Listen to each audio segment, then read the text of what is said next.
PM. I now call this meeting to order. Can the clerk please call the roll? Yes. Member Fellows, Present. Grant Tillman, Mark Arthur, Present. Robert Johnson, Present. Jan Estridge, Amanda Smith, Present. Jack Lark, Brian Foley, and Annie Somerville. Present. The five present. Can I put on record that Grant's on the Zoom meeting? Yes. We have a motion for agenda approval. I move to approve tonight's agenda as was. Support. All those in favor say aye. Aye. Opposed? Okay, agenda is approved. And now we move on to public comments. Two members of the public in the audience.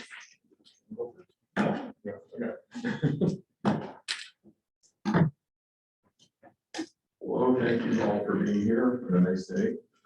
I'm George Hagenauer from 309 Grove in Ypsilanti. And just a few points. One was there was a request from the surrounding community that we forgot to add to the community benefits list or any list at the last meeting. That is that the critters, especially the groundhogs currently living at 220 North Park, be removed before the site is terraformed and developed. They tend to breed prolifically, and last year we removed about 8 from the surrounding blocks. So we envision basically that if all the habitat is taken away, they're all going to be moving in with us, and that's a major, major hassle. In my lifetime, I've experienced the governance structures in a lot of different housing situations. Traditional communes, co-op housing of all sizes, public housing, tenant councils. I had relatives in the HOA, and I've owned a few tenant union organizers, but I've never seen a governance like the one proposed that would mix low-income homeowners, market-priced homeowners for subsidizing them, and landlords. And I'm not sure where the renters fit into this whole mix. That tends to be an unequal power resource mix in a governance structure. I'm not certain how well that would work. A major question we have is that at what point and how the HOA can change the rules for the market rate owners and landlords. I understand that the subsidized people will be deed restricted, but the people they're living with will not be. And that could occur if it becomes difficult in the future to sell any units. And we can see a number of scenarios where that might happen. I think that the CBO and a lot of people define the neighborhood as the enemy as opposed to a partner. That's how it's been since the beginning of this. We got the blame in spite of doing very little the last time for the failure of the development. When we talked to the prior developer, we got a different story. They faced a lot of the same problems Renovardi has faced, which has necessitated so many changes in the current plan. That's why we argued for transparency. We wanted this developer and any future developers to know what they're facing when building on the property, as opposed to having to reinvent things every time we go about this. The Gilbert Mansion neighborhood group includes a lot of people who've been here 40 years or more, and a few who actually were born in the houses that they're living in. They also, most of them did the work to improve the neighborhood so that someone could consider doing this type of development. They cleaned up the worst of the crime, helped to create the historic district, etc. And while you can define this as NIMBY, a large amount of the papers and testimony we've given has actually been focused more on the problems faced by people who live in the development. Information about things like herbicides, important given the major attraction of the property is going to be the plantings near the tracks, and the water problems were documented over a year ago and available in papers that we wrote that have been distributed. Based on discussion with people who live adjacent to the property, we had concerns about the conditions of people who live there will face, and especially their ability to sell houses in the future. And we talked, they're members of the coalition that live across the street, directly across the street on Grove Street. But will be a useful scapegoat if anything goes wrong. In the process, partnership has been lost. There'll be no coordination during construction, and the theft season has begun, and there have been 2 shootings 4 blocks away. Much less help with selling units, which is why there are a lot of offers on houses in the area. Local people tell their friends. The city process on this project has killed these possibilities. 220 North Park can be effectively developed either for housing or better yet other uses or mixed uses, solar contributing to low-income housing fund. The current density, the costs reduce affordability, and the costs are increased because of the fact that the way the land is, and land defines itself, and the cost of the services. for the density. Thank you. Thank you, George. Brian?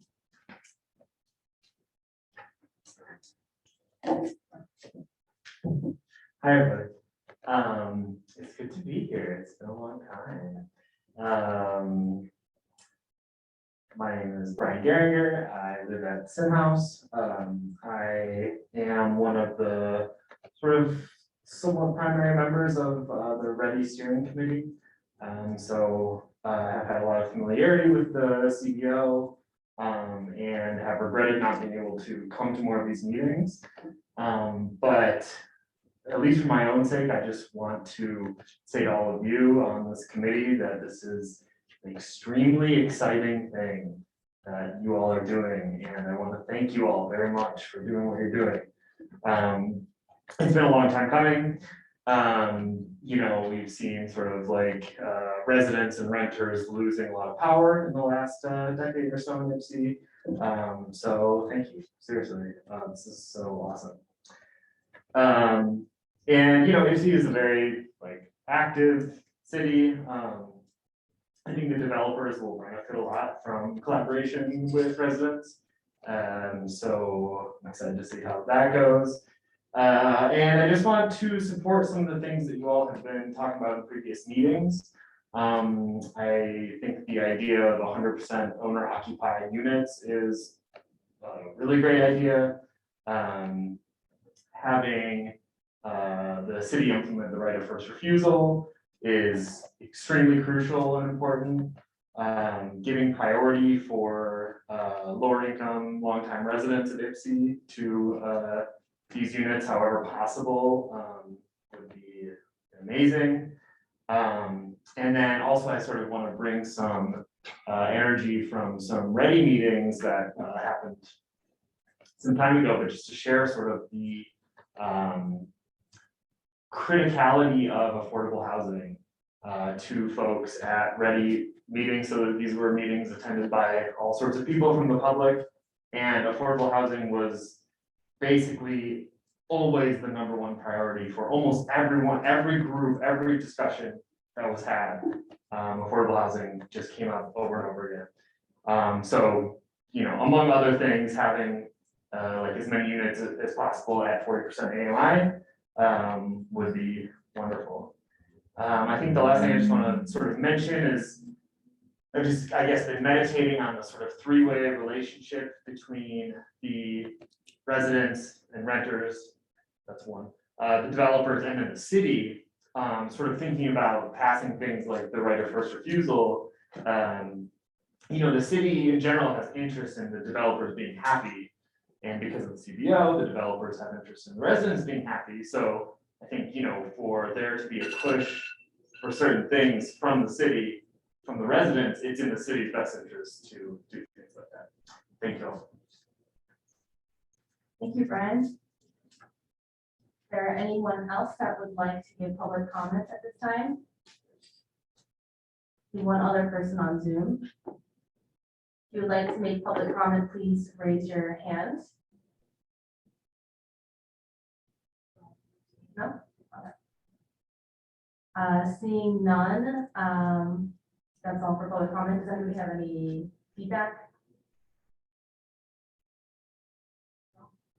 I just wanted to give George feedback, because you left earlier in the meeting last time. We did include some of the feedback for community benefits into our prioritization list today.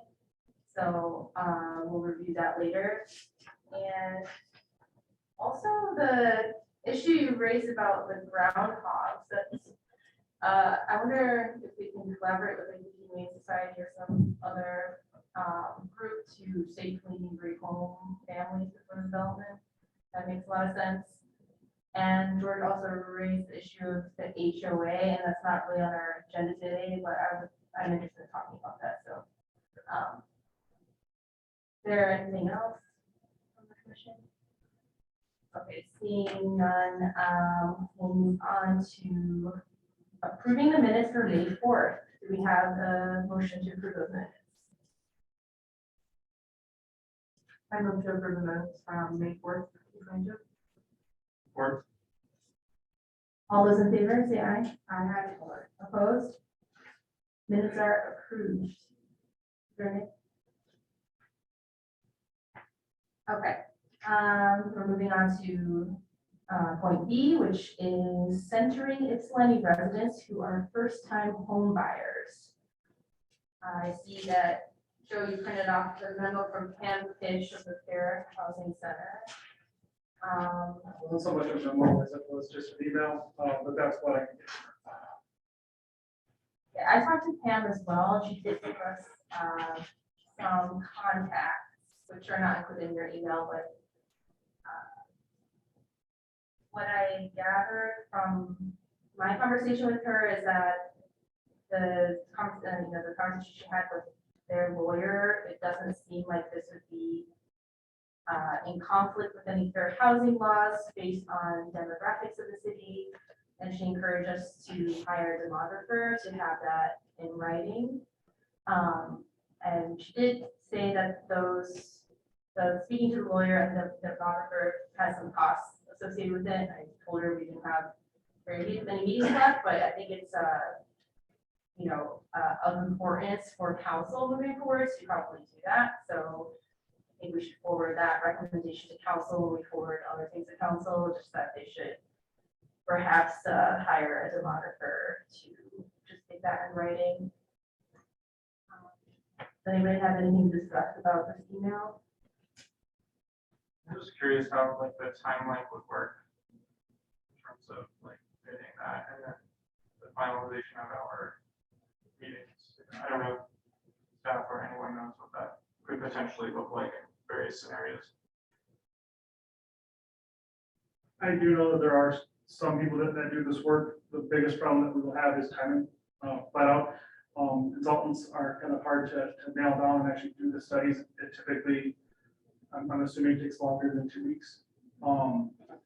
What we have seen in the previous CBO was to make recommendations. However, maybe some of them, in case there isn't the ability to do what we want to do, have, as recommended by our city attorney and the attorneys involved. And so that's what was done previously. I don't know if that's who wants to go that route. But and maybe I'm wrong. I don't know if we can get all that done by the 20th. Okay, and then we could just put in there that it is our expectation that this is what we want to happen, and we know that this is the next step to have that happen. And that if the data comes back in a way that holds the city liable, then we wouldn't do the thing.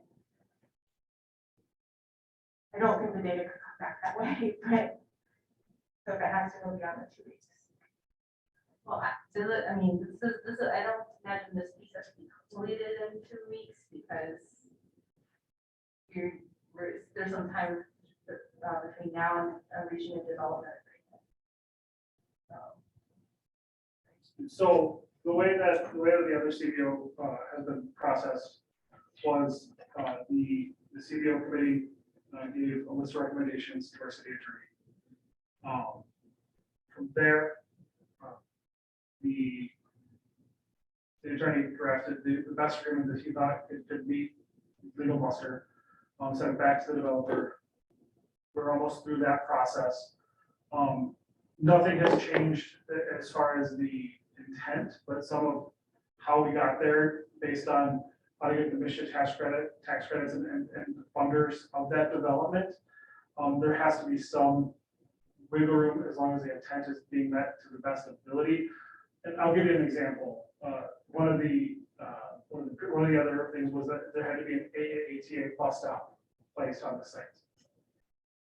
If AATA does not approve that bus stop, there can't be a bus stop on that site. And to have the developer build an AATA bus stop for no bus to stop doesn't make sense. It's going to confuse people. So that's where there's the as approved by AATA. So there's one of those things where the developer's saying, we'll do it, but we also don't want to build a bus stop that no one can use. So those are some of the things that we would want to take a look at. And so there just wouldn't be able to be the finality that this committee might want on the 23rd, if that's what we go.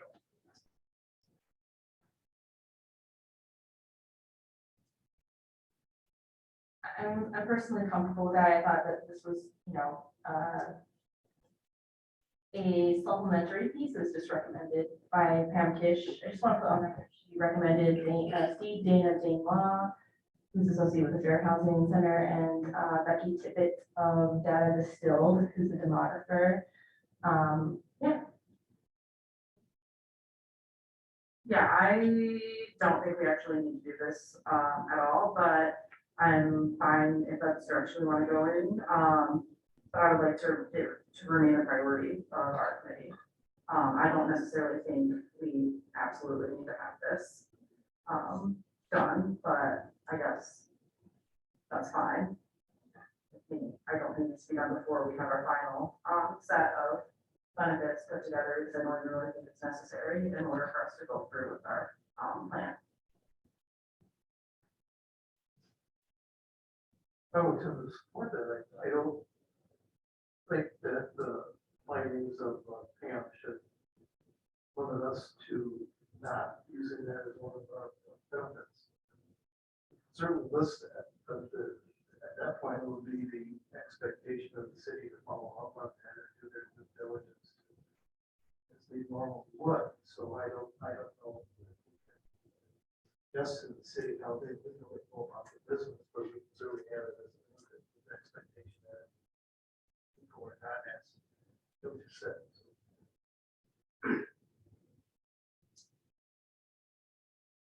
Yeah, I agree with this. I think it was, because there was a issue raised by the developer at some point, something to look into. And, from what I understood Pam Kish to say, it wasn't that we had to do it, but that it could be a benefit to the city. Just to have it on record that this demographics was looked at and doesn't, there's no chance of Fair Housing Center laws being violated based on the things that we request, but I think that extends far beyond this commission as well, so just something to raise.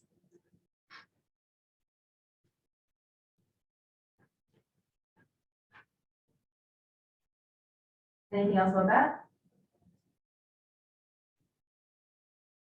And the NDO was also brought up, and so I was wondering if the attorney had anything to add for last week.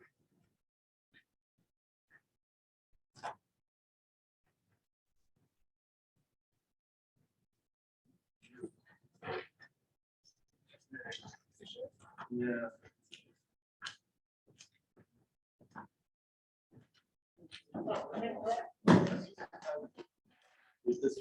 You sure? Well, I'd like to talk a bit about the NDO and then also perhaps touch on the fair housing question. I have looked at the non-discrimination ordinance. I do not believe that what is being proposed. I want to restate what's proposed just so I make sure that I'm obviously clear on this, because it's only the second meeting. Are we getting you on it? I'm getting it now because he switched to this one, sorry. Okay. And just so that I'm clear, we're proposing having that these units only be offered for sale to city residents. For- If I thought it was sale for and a over, certain just, amount of time. sorry, I thought it was for a limited amount of time. and what, by way of months, by way of years, or what, just so I'm, months? I anywhere from up to 30 to 90 days, we haven't decided. I think we're talking about 3 months. Okay, so looking at things such as discrimination and particular fair housing laws, there's kind of a 2-factor analysis, and the first factor is facial. Does the text of what we're talking about somehow obviously clearly show that there's a discriminatory effect? Things that have been used in the past, such as restrictive covenants that restrict things based on no one of a certain race, ethnicity, may live here, clearly that's a facial application. None of what we've been talking about, in my opinion, has a facial, violates a facial challenge. With regards to fair housing, and the recommendation for the study, I believe that's to try and bring things in line with a case that's called the United States versus Chickasaw. And in Chickasaw, Alabama, the Housing Commission in 1962 created a policy that said we're only going to rent to city residents. And the court found in looking at that and everything that was happened in 1962, they did not believe that that was passed with a discriminatory intent. But the case that when it was eventually decided in 1980, probably filed a few years earlier, found that even though there was nothing discriminatory in the enacting of the policy, that because there had never been an African American that ever lived there, that the way that it was being applied, because you had to live there in order to rent there, ended up being exclusionary. And so it's that type of, and in that case, they had demographic studies from the area, through those 20 years. And that part was used to show that it was discriminatory as applied. So facially, under our ordinance or fair housing, I don't think either of those are a problem. But it is a bit concerning in the long, because what if we put a policies like this into play, and it gives me more comfort that we're talking, because this is, I think, the first I understood that it was only, so we're just talking for a shorter amount of time. We're not completely excluding people, but say the first batch, that I think, gives me a bit more comfort. But once we put this into play and it's kind of sent down the line, none of us have control over who's going to end up being there. The racial makeup of what ends up being there could be from whomever ends up applying. Obviously, the only factor analysis would be the initial preference going in for the short amount of time. But if there is some racial disparity that we can't anticipate now, then there could be a problem under fair housing. I guess question. It's kind of more of a comment though, like, if we don't do this, the same result could happen. There can still be racial inequities. True, but because we are, because we are involved in putting forth a policy, that's when it kind of gets us, the city, and essentially more the developer, more scrutiny. Because that's the initial thing that would bring it into court. If someone were to choose and an aggrieved person that may or may not be thinking about things the way that we are thinking about it. So there is a bit of risk. I do have more comfort understanding that we're looking at kind of a preference for the initial time as opposed to, I think I heard a couple of different theories that maybe last throughout the duration of the long term. I just looked up the Chickasaw Nation, so indigenous tribe, that's that one. Different. Is it other? It's Chickasaw, I believe, it's city. Okay. Yeah, I That think could be the case. that would be great. Thank you for that explanation. Maybe question-ish, because I have been doing a lot of research on right of first refusal. I mean, generally how, and many municipalities have this kind of, and we've even used the right of first refusal in Ypsilanti, but many municipalities have it set up so there's a window of time, generally around 4 months is what I've seen, 120 days. For providing people that take a little bit more time to put assets together, the ability to do so. So city governments or people that need to use down payment assistance programs, things of that nature. So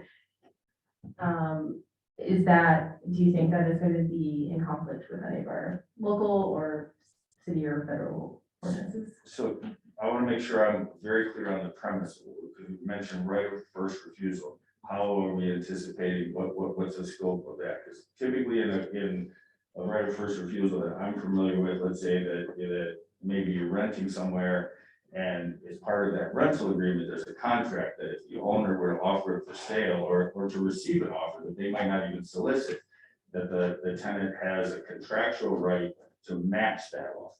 Is that what we're kind of talking about? Because And then you're saying that then, but part of that agreement would be a longer amount of time in order to close or to, I would have to look at the details for that. I'm not sure if it's closing or if it's just to get things in motion, as far as our offer and getting approval, like financial approval. But I guess I should have said it's thinking of two separate things. One is just basically the marketing or target marketing that we were talking about for this development. And the other thing was, it's more recommending the city to adopt a right of first refusal ordinance for, let's say, apartments created before 2005. So it's, you know, that's how I'm seeing it in my head a little different. One is a broad city recommendation, so we don't, you know, we don't want to, I guess, you know, I don't know how I feel about this, but people talk about not discouraging developers from coming in. So that's why we have like, you know, 2005 or older units would be underneath this ordinance. So new development comes in, it's not affected by that. So that would be one question. The other one is for, just for our, I guess, I don't know if we were just calling it marketing. I'm not sure what other limitations we can put as far as ordinance or clause. We put in a clause, right? We put like, we prioritize city residents that are first time home buyers in the clause in the development agreement. so on the last question, can we offer a preference to first time home buyers? I would think so. I've run into any law that would suggest that couldn't do that with regards to first time home buyers. Within the city of Ypsilanti city limits. But what,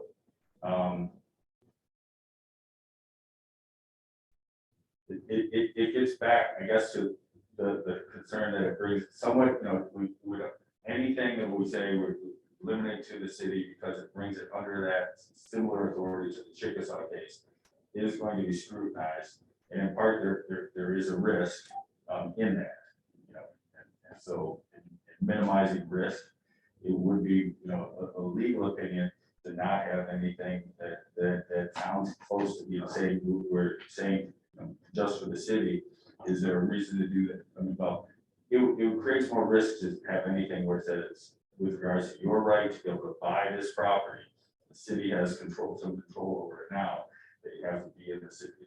It does create some risk. Doesn't necessarily mean that they would win a case. They may or may not. Law, like life, sometimes not as clear cut as we might like it to be.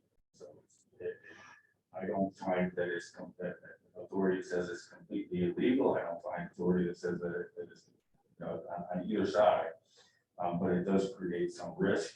I would try to perhaps look for other alternatives to that would promote the same values that don't bring it on, you know, that keep it a little further away from the fair housing umbrella. My suggestion, but that's a policy question, certainly not a legal question. Did I answer your question or did I create too many? I think you answered it. I mean, you had said that the Chickasaw example was just like a forever, you know, they prioritize people in the city limits or whatever. This would be time limited, so I think it's a little bit different. I answered my question. But on right of first refusal, there may be some more discussions that we had on that. They're probably outside the scope. Need to do today. I'm happy to do that. But any other questions? Thank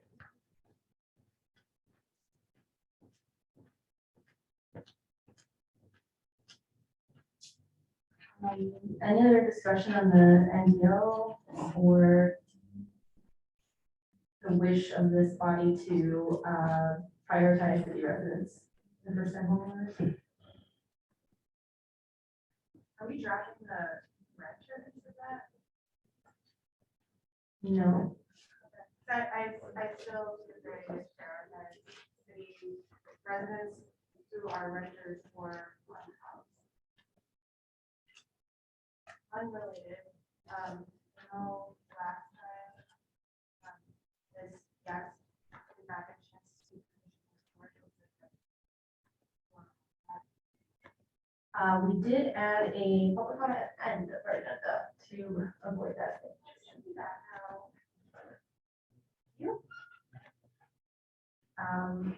I think the question or example of, even if a policy has a certain intent, the outcome could still be, outside of the intent and could be potentially discriminatory as a good one.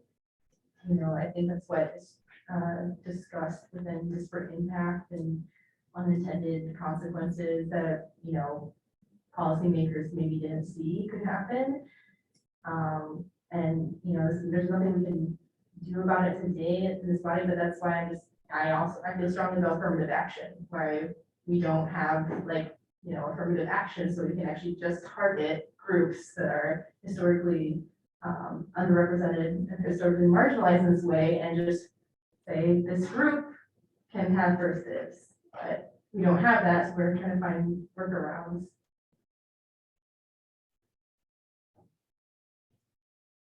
I wonder what happens,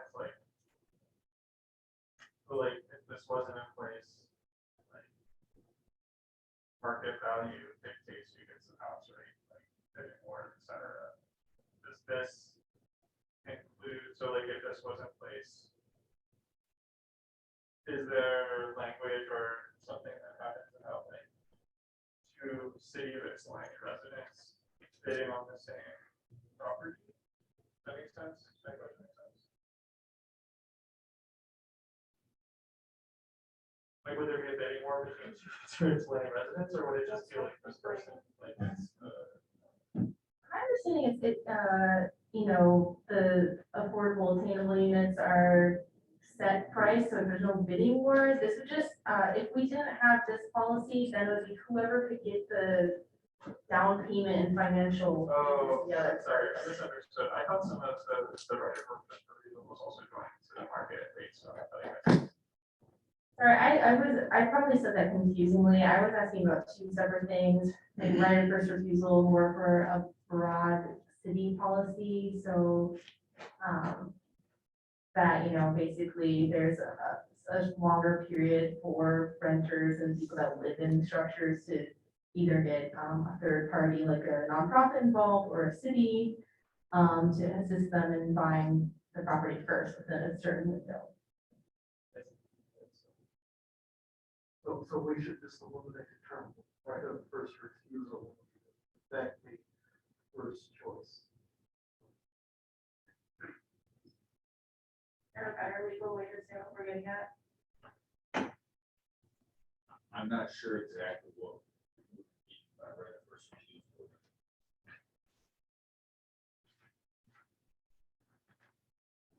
I think it's it effectively, if I'm understanding correctly, the first 3 to 4 months that we're opening the housing development, particularly the affordable units to the public, that we would only accept bids or only accept offers from the people who live in the city of Ypsilanti, preferably renters or unhoused. And then if they aren't sold in those first 3 months, first 4 months, then it would be opened up to anyone else. Are we anticipating that all units are built and available at that time, or we just? I don't actually know what that timeline looks like, so maybe that's a good question. Or, and obviously units can be sold prior, contracted prior to being built. I guess it's when the units are being opened up to be sold. This would be the period of time. So it may help a little bit to have a better understanding of the normal course of how this would be offered for sale, so we can fine tune this. And if there's anything that I just don't know in terms of barriers for somebody to get the financing that they need, that would affect the timing of that. Like if it's harder to get financing for a property that doesn't exist yet, then I would probably lean toward wanting those to be sold afterwards. If the committee would like, I can talk through a little bit of some kind of normal course of ways technical hurdles, some of which perhaps could be addressed within something like this, some of which might, the individual people that we're trying to help that might need some of this assistance. If perhaps a community group of realtors and or bank financiers could help up to that way. Obviously, it's not blank. But things such as credit repair and what to do to be ready for that opportunity. If it's not mandated as part of this agreement, there's no chance that the city can be sued for steering or something like that, but then without obviously being in the agreement, it's not something. I have a list of policies for the city that I wanted to talk about at some point, and one of them is just to offer home buying education in the years leading up to development's completion, so that people are ready to go and have done their credit repair in that time. What is the timeline expected on this? For the development, it depends on these processes. Overall, I think the goal is we have financing lined up for incentives. You know that the brownfield incentive that we're looking at has never been done in this way in the state of Michigan, as well as the construction financing, which would have us breaking ground at the end of summer, just depending on what type of challenges there are. And then ultimately, at the time that we would break ground for infrastructure, that's a 3 to 4 month window to get infrastructure in, with about a 4-month build out time for the first units delivered. And just in answer to your question, overall, some of the high level goals that we put together with the city is that we would host events publicly with the city in likely a public location like a library, where we would bring in home counselors, credit repair, and multiple banks and financial institutions to come in and go through applications for financing. They would be taken on a first come, first served basis based on what's deemed here. Those first term basis, once site condos, bylaws and master deeds are done, we cannot legally accept any type of deposit or purchase agreement till that is complete. We would likely take a nominal deposit at that time based on whatever the banks would require. That deposit would be a purchase agreement and financing would be able to start. They would not close on the units until the units are complete.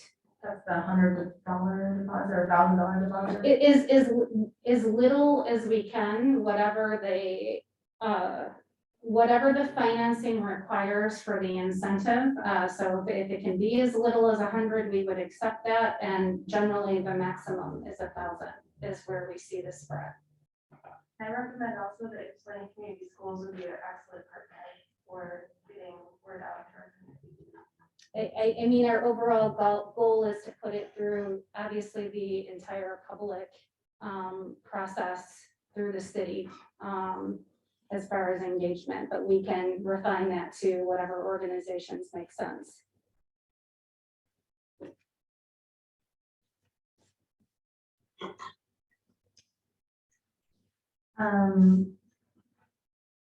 Going back to the legal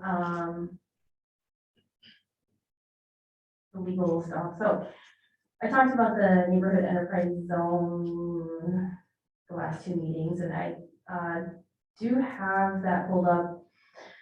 It has within the clause right there, new owner occupied structures that will hold a homestead exemption will receive the highest consideration and will be eligible for the full 15-year NBC certificate.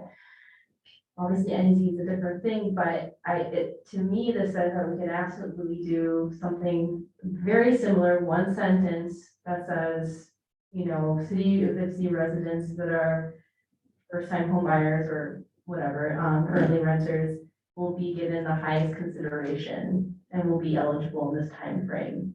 I don't see why there would be any legal challenge to that since we have it already and we've had it for a long time in our NEC ordinance. Is there anything you would respond to in that regard? I'm sorry, I don't know the NEC off the top of my head, and it's, so in short order, I can't make a corollary. But you, I believe you stated a preference, and this preference was not a mandate, I think, a preference is fine, but it's when we draw the absolute mandates that it seems to be closer to the past, violations of fair housing. As you have read it, I believe that would be fine.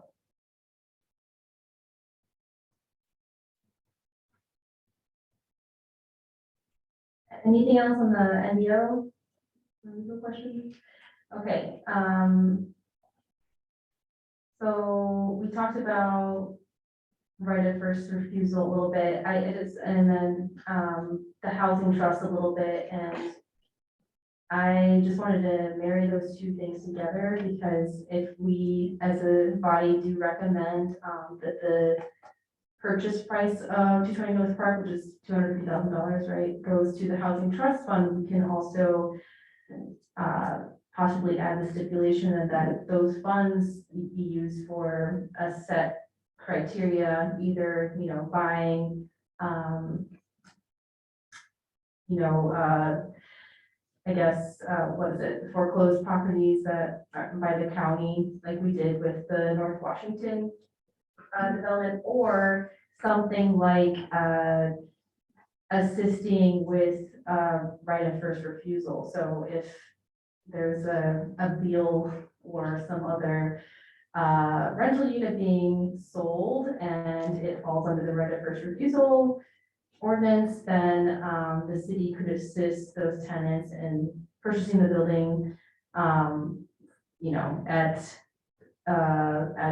the asking cost. And that's how it usually is. It's like you just get first chance to make an offer. It's not that the offer will be less, but basically that the city could take on whatever the difference between the market rate and what the tenants would be able to afford an attainable amount. So that's what I could imagine the housing trust fund assisting in that way as well.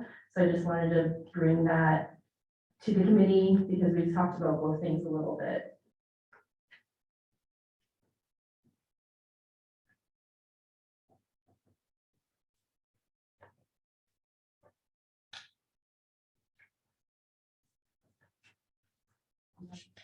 I think I like the idea of putting the purchase price into the housing trust. I agree. I have no problem with that, but, so we're gonna add this to one of the benefits. I guess it would be part of the agreement. At the city center. But yeah, I agree also. We can put it on the record.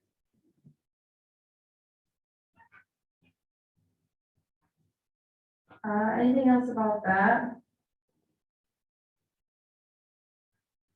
Okay, so moving on to item C, prioritization of potential benefits. Joe and Andrew put some information together. I don't know if you want to say anything to this, Joe. It was all Andrew, so. I have a question actually about how it was done. It's kind of confusing, when you look at the packet, and then we got this highlighted sheet of everything cumulative. Yeah, it was updated to then review with me and so we can highlight the middle school.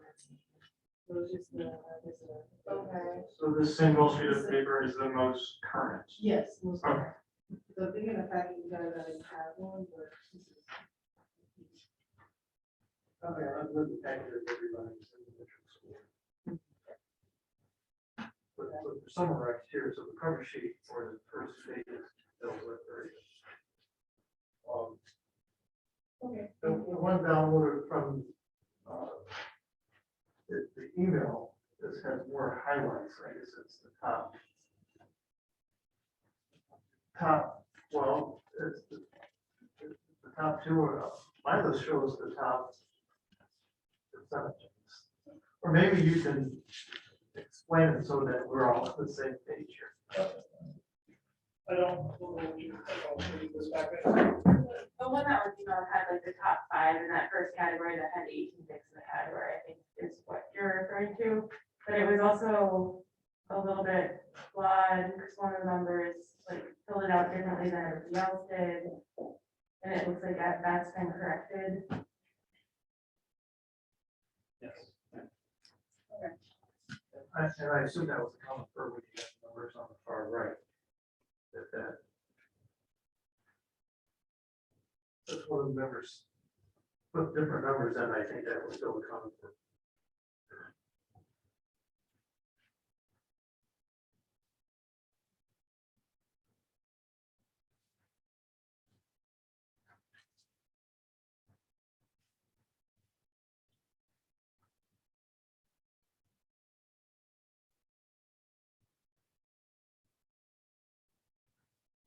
How do we want to approach? I think the version of this that I saw on the email had multiple sections highlighted, or multiple items highlighted per section. That was down to 1 per section. But maybe we can talk about, especially in the first section that has 18 items, maybe at least like the top 3 or top 5 to see what we want to do. Can I make a point before we do that, though, that for me, separating these out by section, I think minimizes the fact that, like, the last section, all of those are way more higher priority to me than any of the other things on the list. I just want to say that out loud. I second that. Want to start from the bottom? Yeah, let's start with bottom. I also want to recognize the fact that we have several of us that did not fill this out, so it's not representative of everybody.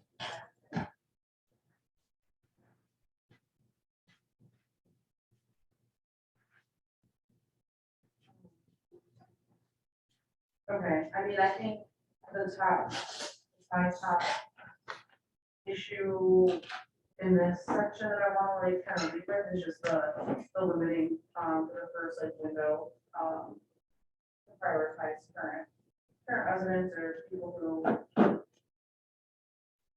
currently unhoused.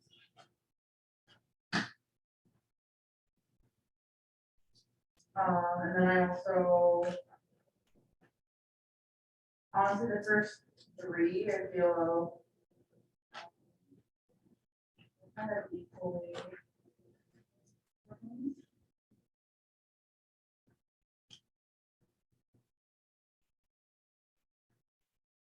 I agree with that, and I think the last one is for the ask of the city. So it's a city policy ask. And I feel strongly about the income properties, like making this all PRE, which I did look through all the stuff that Joe sent us that came from Renovair. And I saw that, I don't know if this is the most recent, but it looks like you tried for 100% PRE. Correct. Thank you. So that is on the table.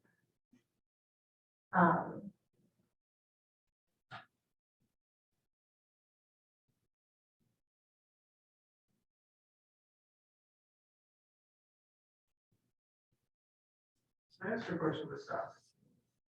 What's the other Clark Street development? Was the similar, did a similar process happen where a list of,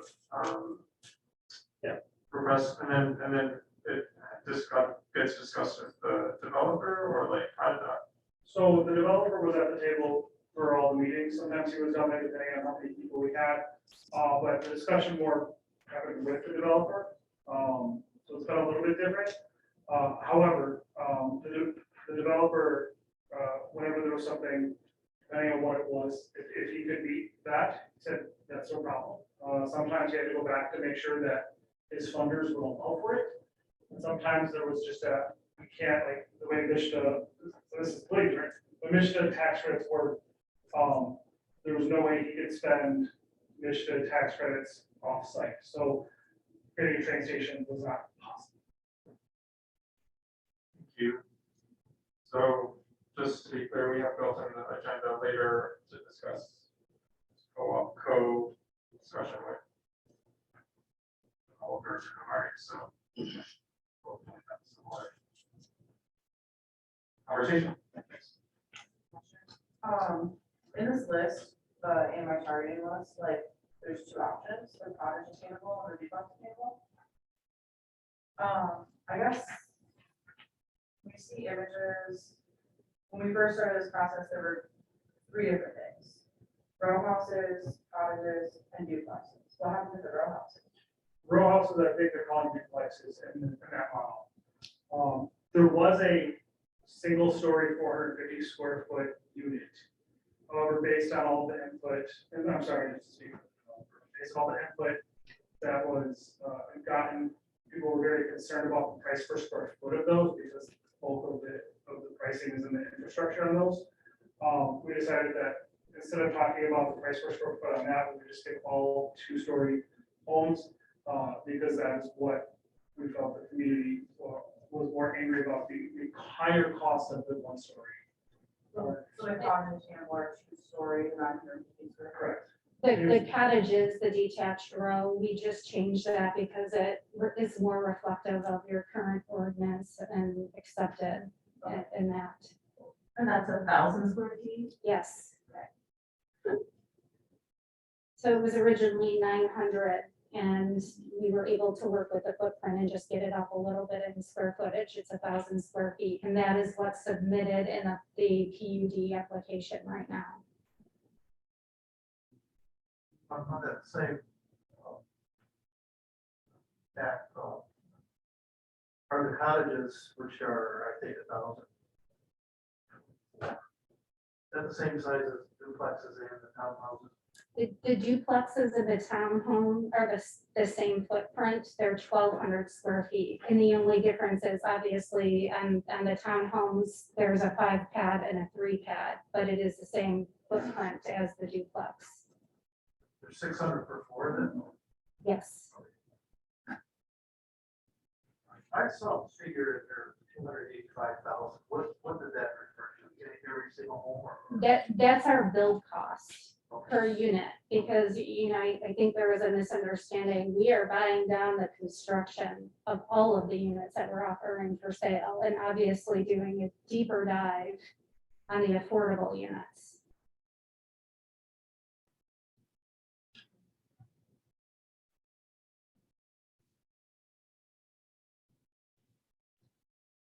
Any more discussion on the last section? I guess the local definition of affordability, can we just talk, is that kind of like, I feel maybe more housing as well? I know we've talked about it before, but I think that was maybe yours, Amber, can you just like explain it? I don't know, it could have been yours, I think.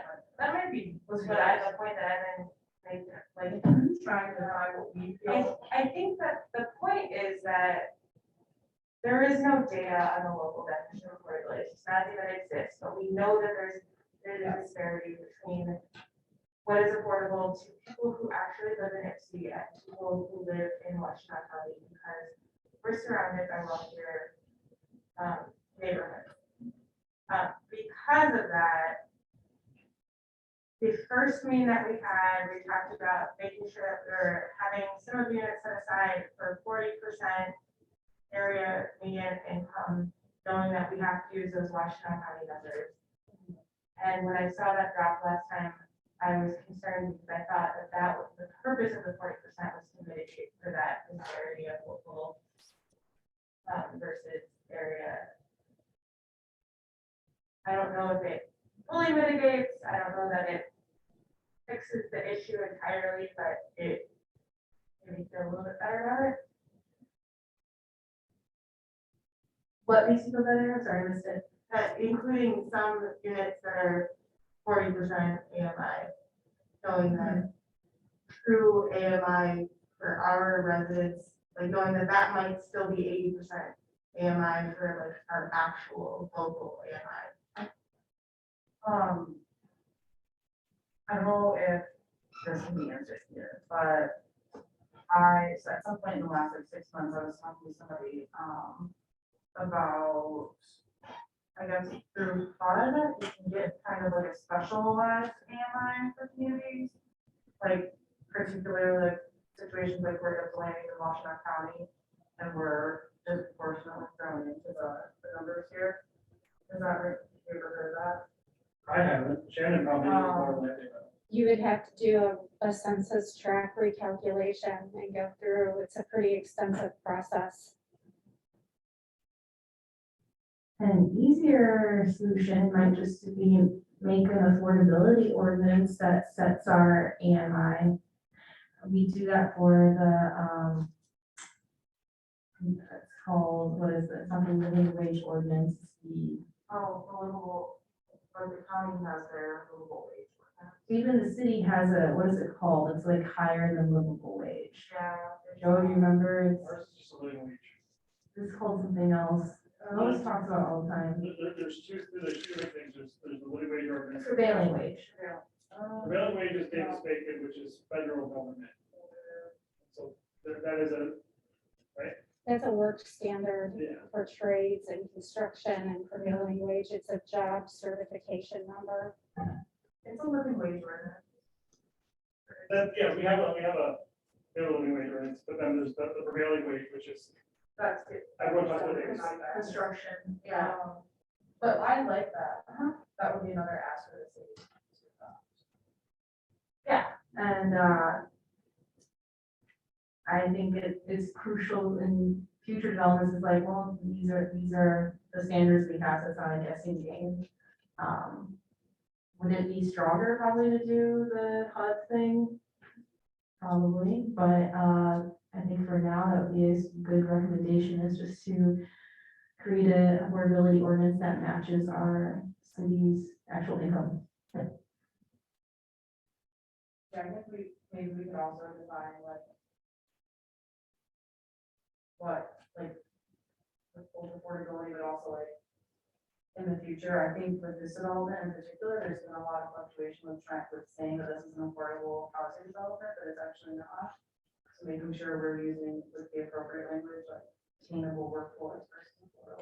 This is a legal affordable housing development under HUD standards. We have a percentage set aside under the HUD census tract requirements for 40, 60, and 80.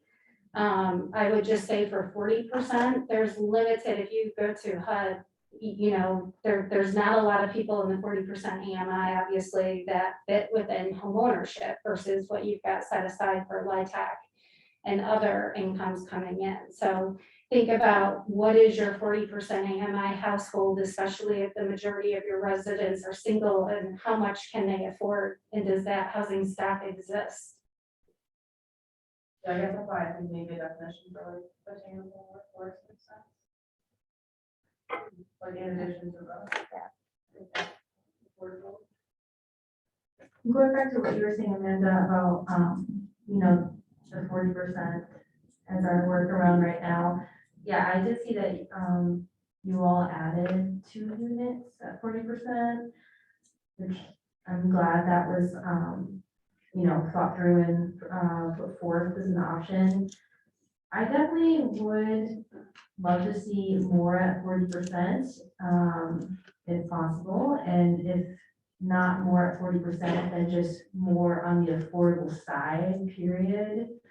I think that would be, it would be something I would strongly advocate for, because I wanted to have just more percentage of the development at the affordable units rate. And if that's not possible, then increasing the amount at 40% more than just the 2 units. Let me just explain the challenge so you can make your decision. The challenge is obviously, as you guys know, we have a $6.5 million gap that we're bringing in federal incentives to fill right now. And in just the 40%, those are several $100,000 we have to buy down off the cost of construction right now. So for every 1 unit that we put out, that's several $100,000 in gap for 1 household that we have to serve. And part of that is where we're getting the incentive and their federal reporting requirements of how many households they want to spread that across. So we are working with those sources that are coming through American Rescue Plan funding right now to meet their requirements as well. So for every 40% you add, you're adding several $100,000 on the already existing gap for that unit, just for us to keep it and maintain it to be affordable.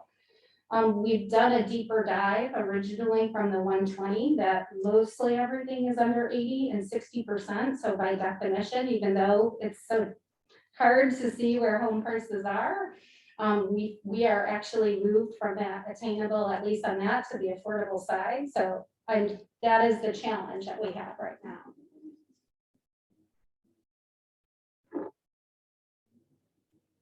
Yeah, I personally appreciate all that you've done to adapt the business plan and I think it's worth it buying down several $100,000 to make sure that, you know, people that make an average income in a city can get some housing. So yeah, I would definitely strongly advocate for some more units at 40% or some more units at 60%. And where would you suggest we seek that funding right now? I don't have the answers for that. You know, I think you're an expert and you have come up with some, you know, impressive changes. I'm an advocate for, you know, people that live here, so I think that's my role, and that's why I feel much better than where we started. I feel like I can, at a point near in the future, advocate for this development to happen. I think a lot of work has been done to try to meet needs of this committee and just like the broader community. I just want to see it reach a certain point, so I feel like 100% confident I can advocate for it.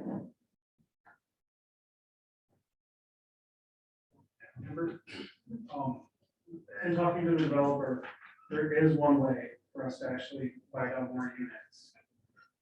But it's a way that I don't think the city council would really be for, which is right now, the developer can actually take a loan out for 15 years to pay for the brownfield expenses. Anything more than that, and the city would have to bond. So if we wanted to get more money out of the brownfield for down payment assistance to write down these mortgages, we could do that. But there's no bank that will lend the developer for more than 15 years. And right now, the brownfield is capped at the 15 years with what they're requesting. So in order for us to get more units to be bought down to the 40% rate, we would have to go out for 20, 25 years on the brownfield. And then that would have to be the city bonding to get that revenue back. The reason why I think that could be concerning is the city bonded recently, not that recently, on a certain development just west of or east of here, that I think we get a lot of heartburn. And so what I've explained to the developers, if there's any way we can get away from that, that's really where we need to try and not have the city bond. I'll add to that too. We actually added to that gap significantly that we have to source if we're going to do all PRA. So that's several $100,000 that right now we've got a source for doing PRA that we're working on. We don't have that solution yet.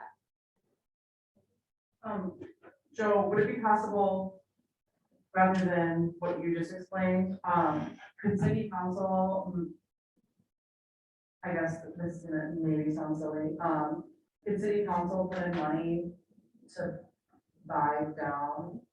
Okay, so like we have money set aside, you know, for a train stop that we're never gonna get, we have money, you know, places that we can shift So around. essentially, it's about $200,000 per 40% AMI. Okay, so for every unit, we want to set aside for a 40%, and Shannon, please correct me if I'm wrong, but that's roughly the. We can get the numbers, obviously they range a little bit because they're dependent on the individual that comes in and qualifies, but yes. If city council wanted to make sure we had 4 more additional units that were affordable, that's it. Yeah. Oh. Okay. I mean, and I'm not, when you get the final numbers, but it's about 800,000, just think about it, $200,000 per, and you have the spreadsheet in front of you. Yeah, I think it's maybe 185 or something. yeah, it's a little bit less than that. But, It's like 170. Oh, sorry. Would it be possible to?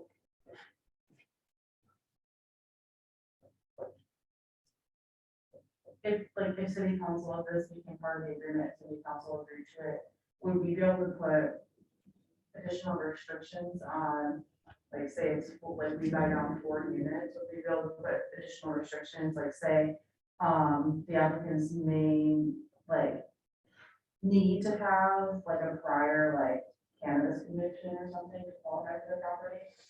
I would always defer to getting a legal opinion. We are okay if we can get a legal opinion on that. And we are okay to buying down any affordability if we can work together on those sources.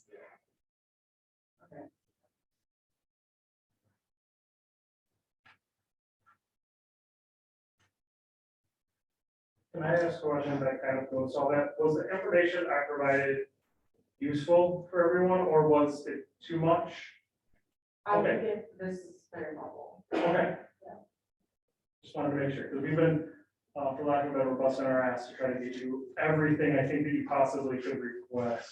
And if there's something I missed, please let me know, and I will get it for you as soon as I possibly can. Certainly appreciate it. I think, the hurdle that I see is, we've had so much information, all this discussion to get to probably where we're gonna end up next meeting, and what I see, what I thought happened with the last CPO is there's the gap between what was negotiated there and what council, they weren't at those meetings, so they don't and hear everything that happened, so seems like there's some confusion, I don't know if that's still the case, but at some point there was confusion about what came out of that committee, so I am wondering if some of the stuff that we sent to us is also gonna be sent to council, and I'm glad Annie's gonna be there to be an advocate, of course, but, just so, they get the full picture of the process and what we've done. So the goal of the other committee, because we haven't presented it to council yet, council's gonna get a full packet, and right after I'm gonna work with the chair on, once I got a little, sad that we had to wait a couple weeks to make sure everything is finalized. But it gave staff a little more time to concentrate on what you all needed.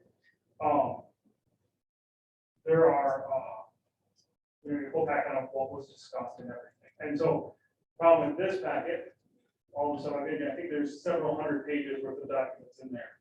And that's really hard to get into a packet that people can easily digest, so it'll probably be a high level memo with a bunch of added info. And like, similar to what I'm doing for the other committee, I'll be working with the co-chairs of this, to make sure what is being presented from this committee is what is mine.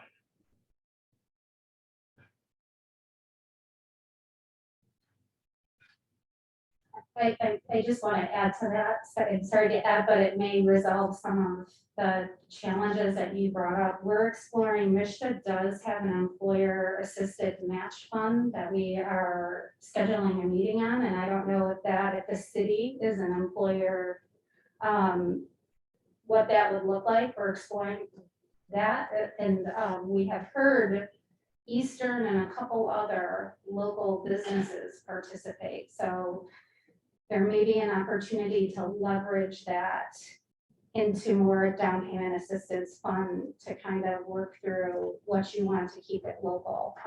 But it would be helpful if we work with the city. I think we would get a better response to see what that could be. Potentially a state senator. What was it called, employer? Employer assisted match program. I hadn't either. It's in their homeownership program. They haven't used it in quite some time. They're bringing it back as part of their ARP funding. And Mary Townley at Mishta runs that program.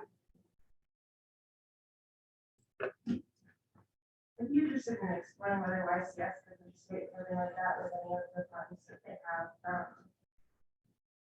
say, grants, I don't know that any would. But we're reaching out. I don't, this is my thing that is interested in fire stuff. Like, you could get a teacher, like, I mean, all of these things, like, they get. Not like her, but she was interested in for like both like employees of the school and also like families that like are in this something. So there's should be happening.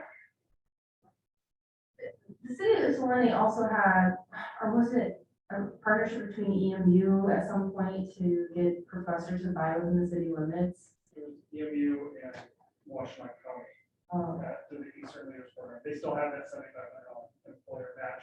There are certain areas, so it might only get $5,000 down payment, but if we could work through Michigan, that would probably be double it. I don't know what their terms are, and it looks like they may be allocating more money.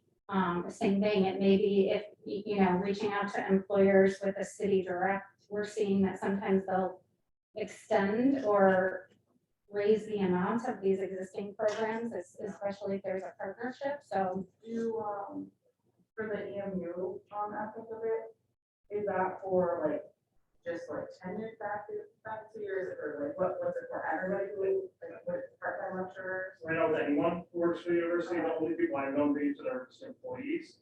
I don't think it's really as big of a thing as that professor that they use, since they do make more of a livable wage. Well, the part-time lecturers, no. No, so professors. Okay, that's not, like, would they fall into this? Yes.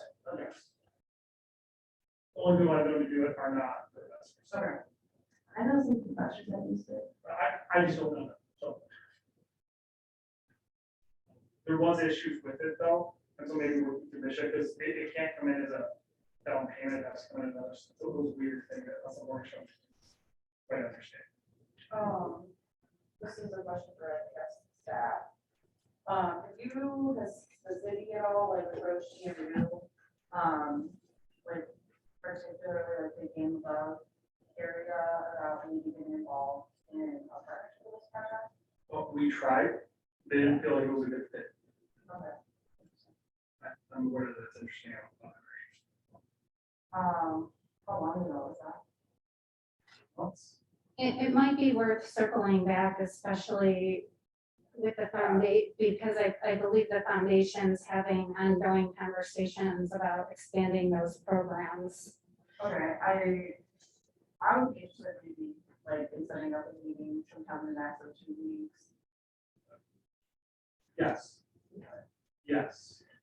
That was, Give Above has been really generous, to many people. Well, I think this would be a very good community project, I think, to invest in. We were hoping that they could get some of the urban planning students, some of the engineering students involved. Okay, well, I mean, we can approach it.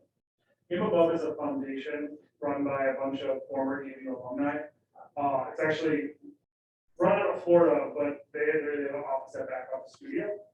Yeah, but they also, like, Sill Hall that just got rebuilt was them, and they've now absorbed the convocation center and there's a bunch of other stuff, like, they do a lot of like AI and, all tech stuff that I know nothing about.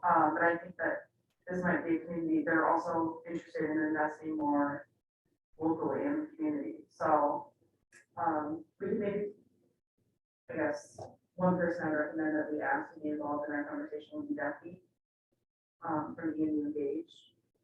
Yeah. And read them, and then we'll be just facilitate. Yeah, I can be there. Question for staff, or anyone that knows this, who are our, I guess, largest employers? EMU, obviously, YCS, the city, Michigan Legal Services.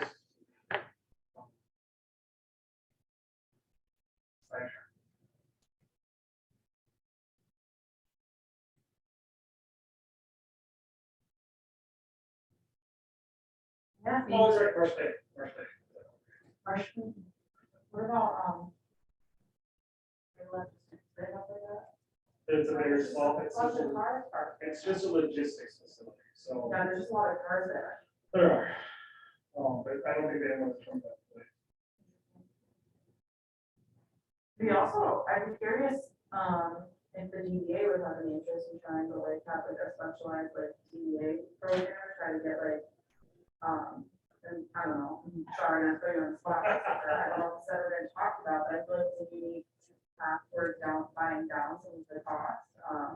Try to get some of the employees who work within the DDA district or current renters, into the program. So the challenge there would be the restriction on DDAs to spend money within the TIF districts.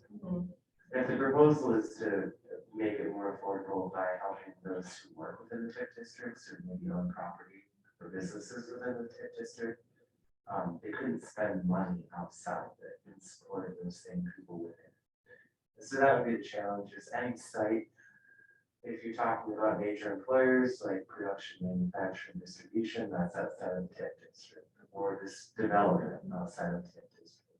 If it's the employees that work within the district, but it's outside. Because the money's being spent outside in this development, it would be a permissible use of it. It would be, yes, and I totally get that, it's just a matter of the legislation that governs CDS.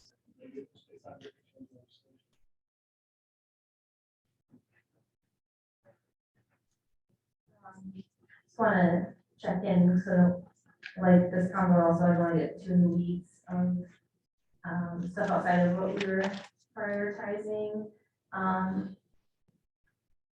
But yeah, I'm definitely curious about potential partnerships with major employers. Isn't DJ Kids also a large employer? Yeah. I guess I've never actually done an employment survey. I didn't realize they had more than 40 employees, but if they do. Well, maybe not 40. Yeah, so that's kind of, sidetrack is the low end at 40. Michigan Manor had only 10, I think, when they shut down, but the big ones, obviously EMU, YCS, City, and then the biggest private employer is Michigan Legal Services, and they have 80. Our master plan has a graph of the top 10. Okay, those are cool. To kind of stay on track of what Amber just said, I think that we're kind of having like C and D happen at the same time, but I'm just kind of curious to check back in. Do we have 2 more meetings after this? One. So maybe like we need to figure out what the list is tonight, and then we can do homework in between. Okay. That helps my brain.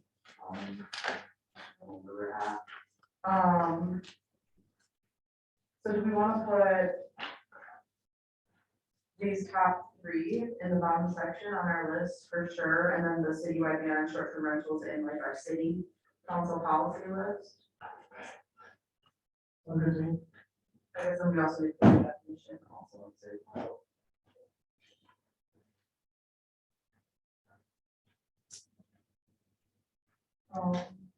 And someone can tell me to stop talking at any point, but I also looking at the next, like from the bottom up section, I'm still super interested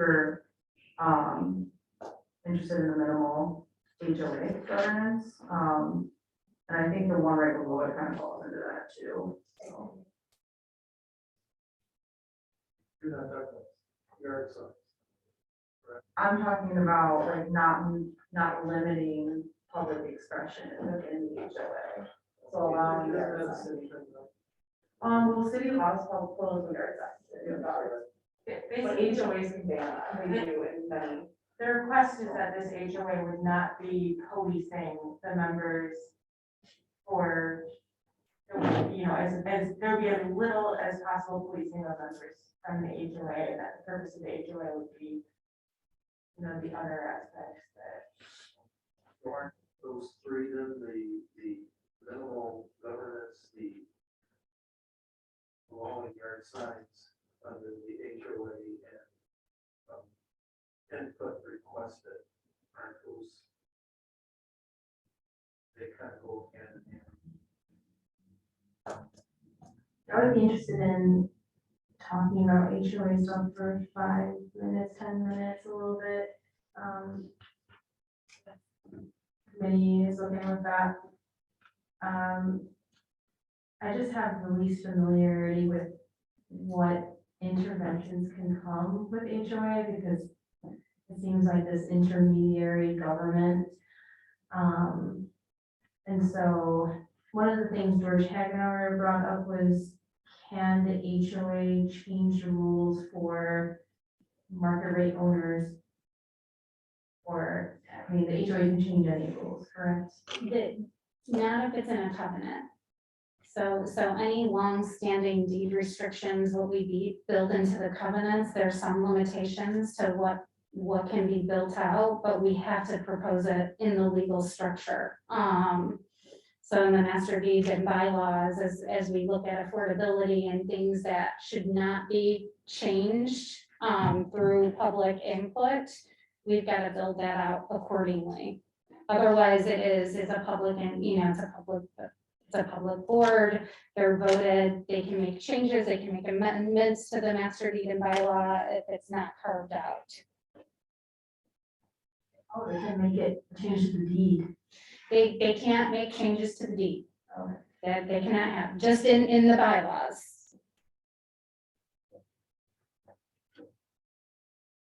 So we would each come up with our own set of governance rules. At least something that we would decide on that. See, is that what I'm hearing?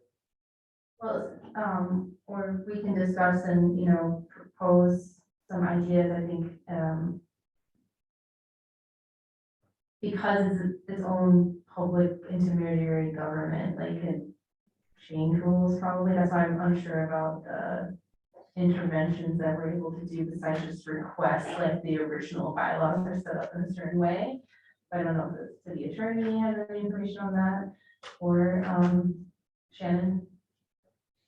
I mean, it's got its basic covenants, right? There's insurance, there's the master deed, there's the bylaws, they're written in such a way, we can add and omit things that meet legal requirements as long as it meets fair housing, as long as it is consistent with city code and ordinance and law.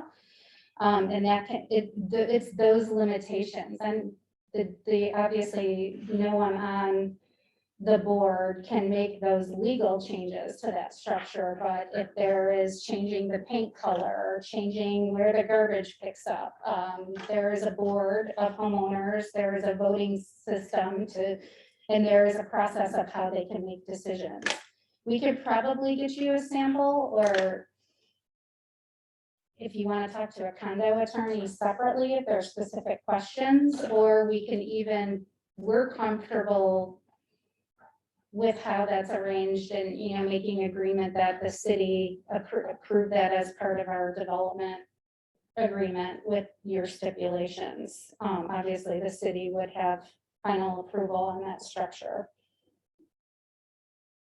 And I mean, then as part of the, I don't know if I'm saying this correctly, the covenants or the like origination law, be that the HOA defers to all city, ordinances and regulations, basically. That's always required.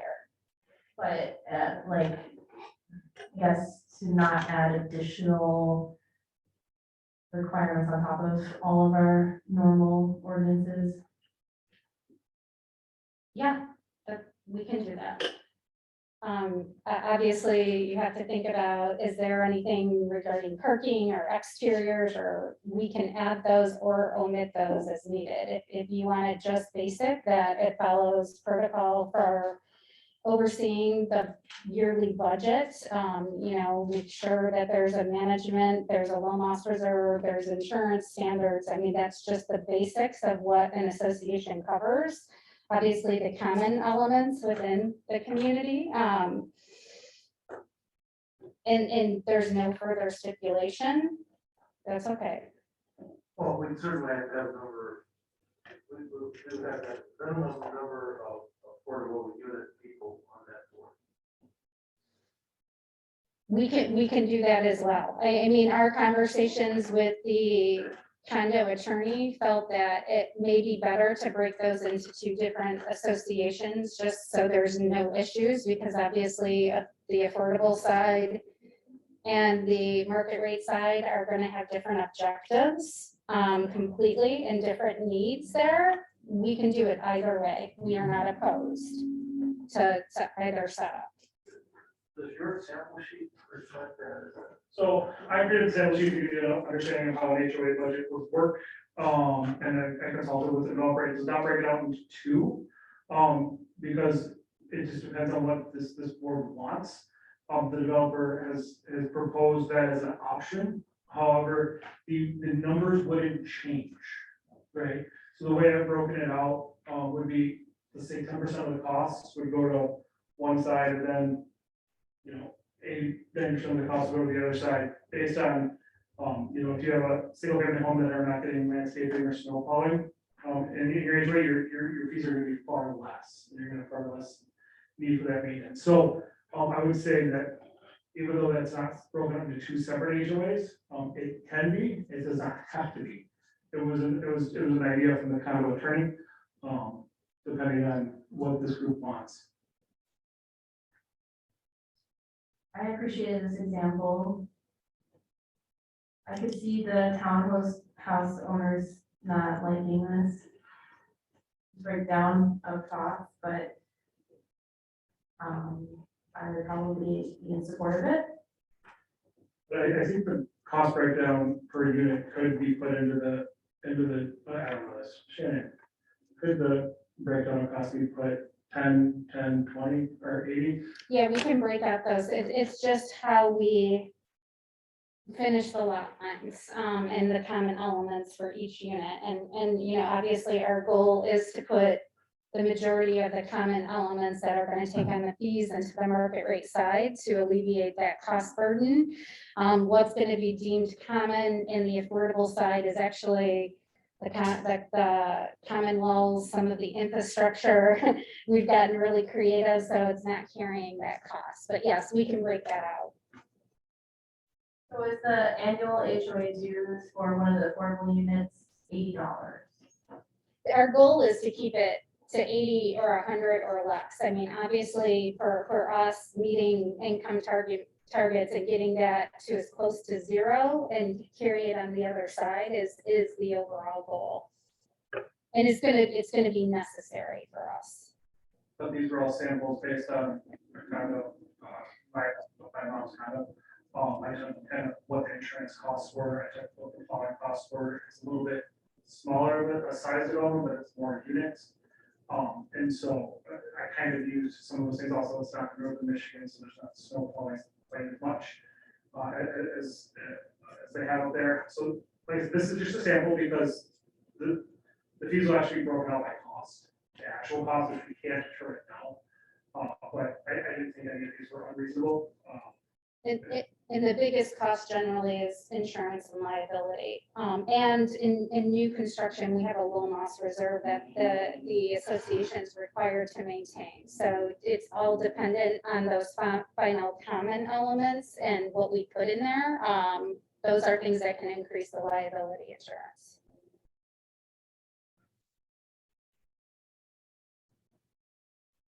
And the HOA changed this due structure. Yes, I mean, obviously, if insurance goes up and the environment goes up, that is something that's uncontrollable. If there's that, but that is why there's a loan loss reserve required as well. Part of that is to continue building the loan loss reserve for ongoing maintenance. The HOA changed like the ratio of how the costs are divided, or no? We can put some I mean, only as it relates to, and we can put some limitation. If the HOA voted, for instance, to do a site improvements and everyone voted for that could happen generally. Those are things that we could limit or not limit. If insurance or there was environmental impact through storm, Those are all things obviously that the HOA carries.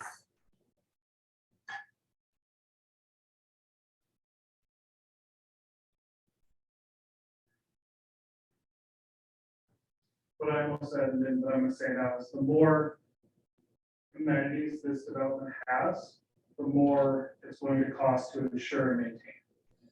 And that is why the proposal is to keep the common elements as simplistic as possible and keep the roads and sidewalks and as many elements as we can public, because it reduces those risks.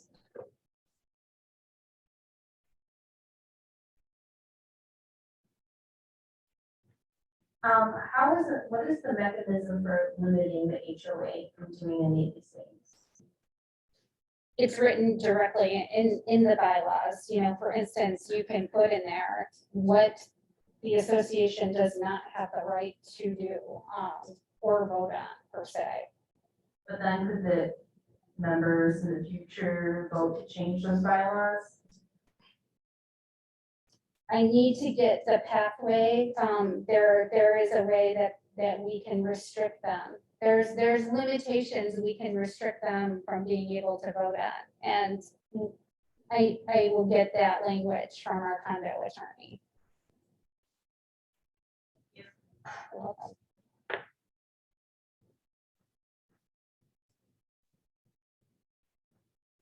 Any other HOA questions? Okay, we leading to other sections, and we've got,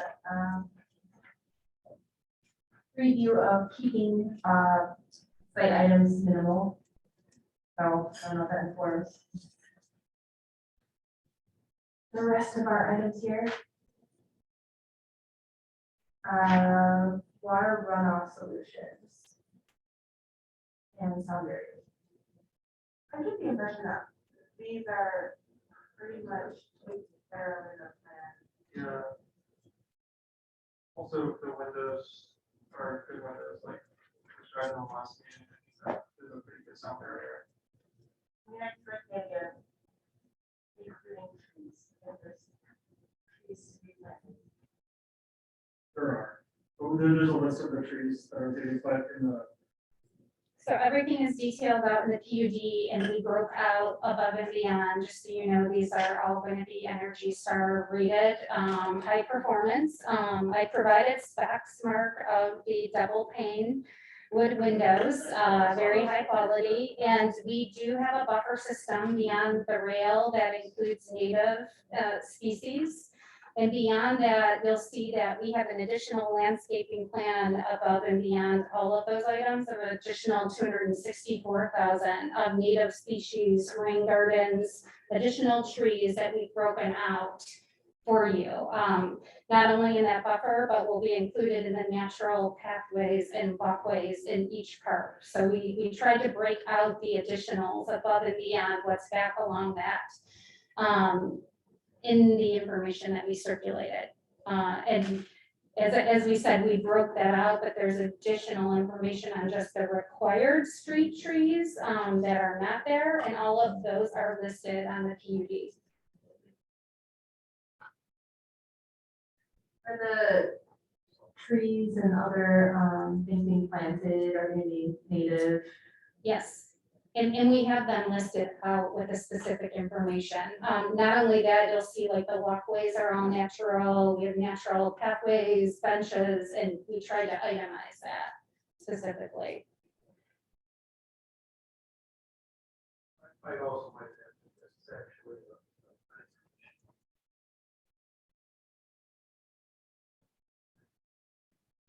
their background and their, what they look at. Artists that go through this, all there's a lot of things that have to be.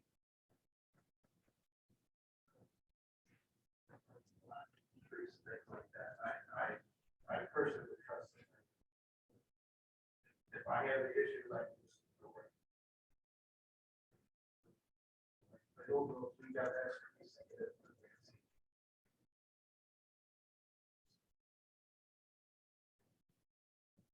The thing that's not, that we should decide yes or no on,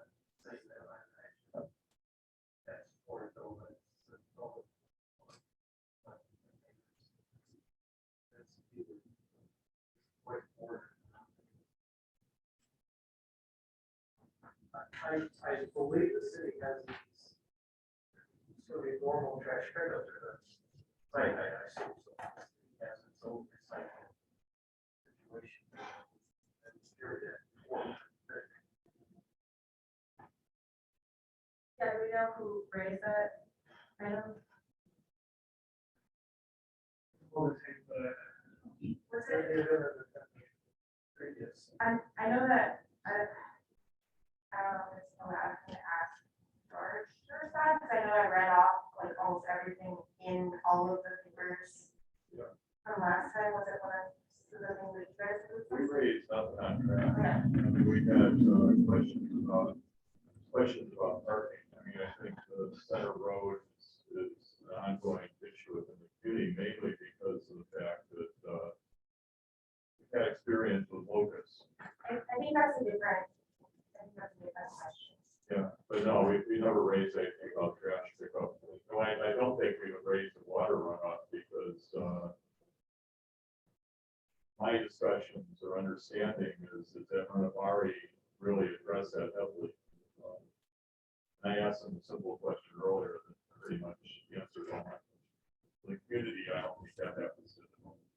So with regard to recycling, my hope is that recycling is easy for everybody to participate in.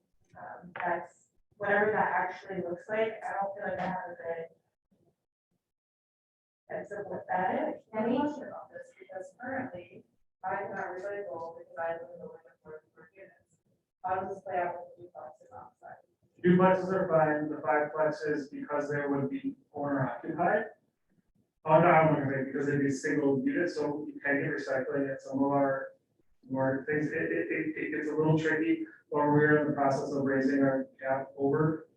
So about eight. I have no idea where that's happening. By the time this is built, that will only be in place. But because, for instance, at Stadium Meadows, which is one of our only few kind of complexes out there, they are allowed recycling based on the fact that they really are. I think for the council list, we should add removing the barrier on, the, like, the unit restriction on recycling.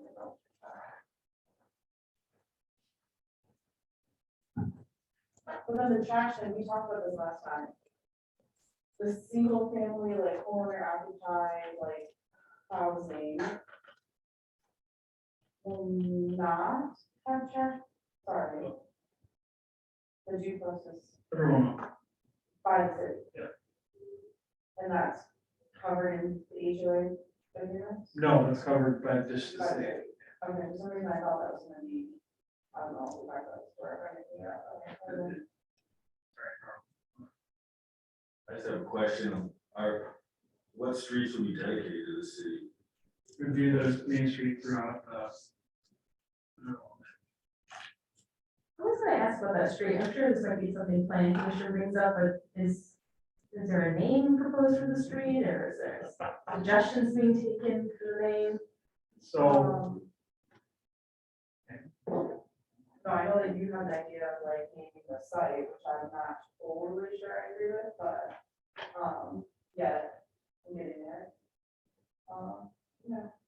the developer has offered the city the ability to name the development in the street.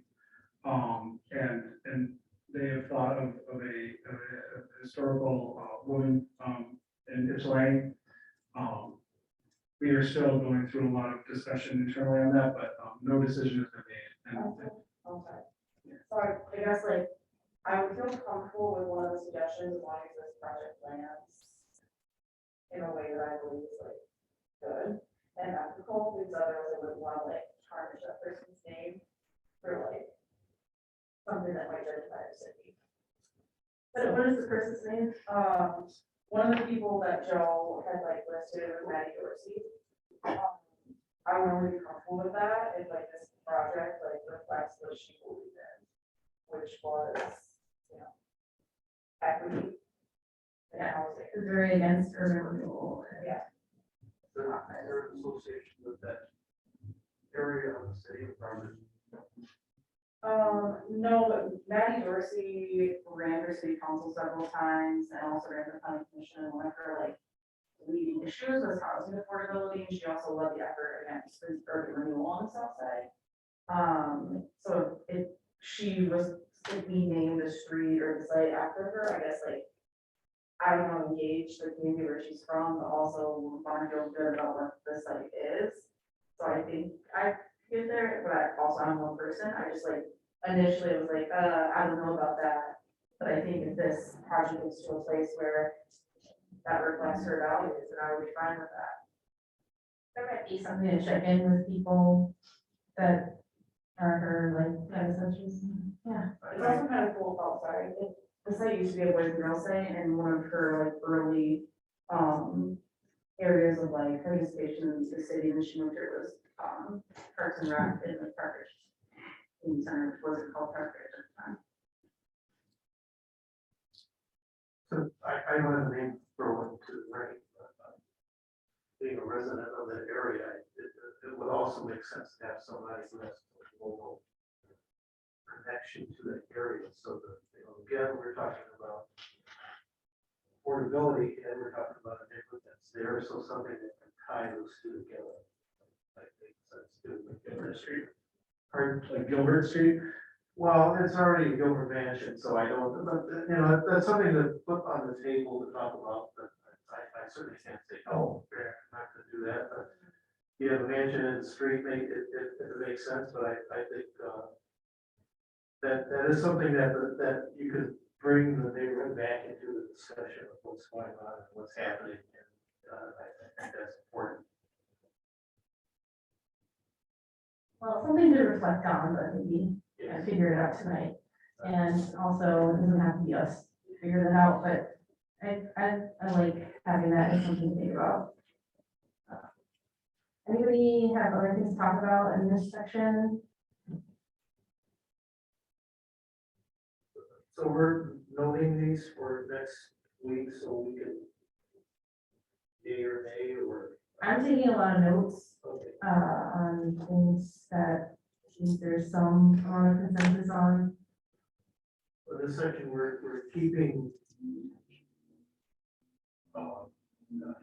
It doesn't mean like we're keeping anything except for the city to lower the minimum cycle. Didn't pick up, was there anything else in the section that? It sounds that the other items might be satisfied already by the community. You could definitely put this in the agreement, the rain gardens, the runoff control, those things, because they are happening, and that's one of the things that developer brought to the table. Yeah.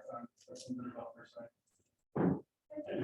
I think that's a good point, like putting some of these things into the agreement also puts on paper the fact that the developer is doing things that are benefits to the community.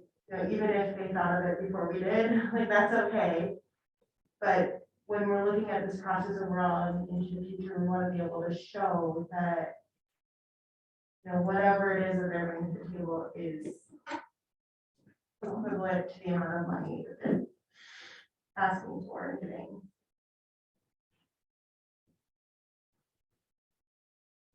I support that. I think, since the only thing is from a strategy standpoint is like, if we want to drive home certain items, like these are, we will not back down on those items. I don't, you know, I would wonder if council would be like, well, we support all these items except Right, housing affordability, so it might just be that we tier it, like, these are the most important things, here are the things that we've all come to an agreement on, and these are the lower level priorities or whatever. It might be, or even state in there, we recognize that developers planning to do these things. Yeah, that's great. We're also asking for these other things.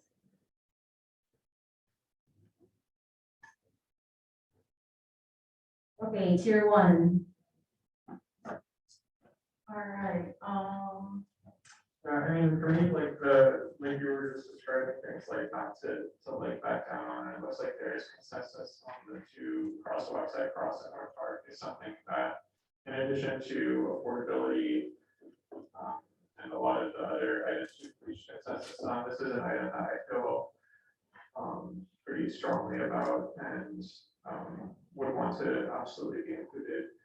I can talk a little bit about just like the history of the street and all of the studies that have gone into the reasons why. I think another issue that's really linked to this is the accessibility issue and the fact that these crosswalks provide access to 2 bus stops that the residents can use.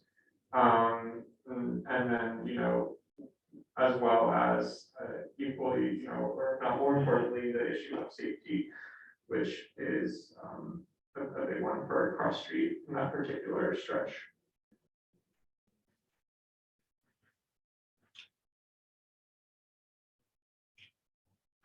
And then the other crosswalk with the site itself, I think both those are important. But looking at the numbers, I think the other one besides those 2 that jumps out is the covered bicycle ramp and the this corner here there.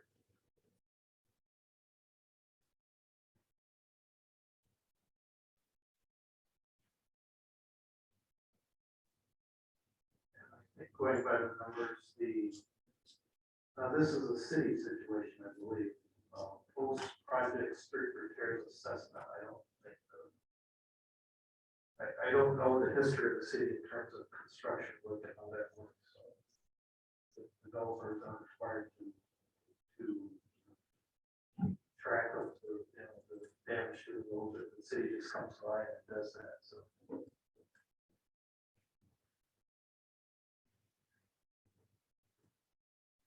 I think it's valid to ask the city to take a look at the street afterward and make sure it is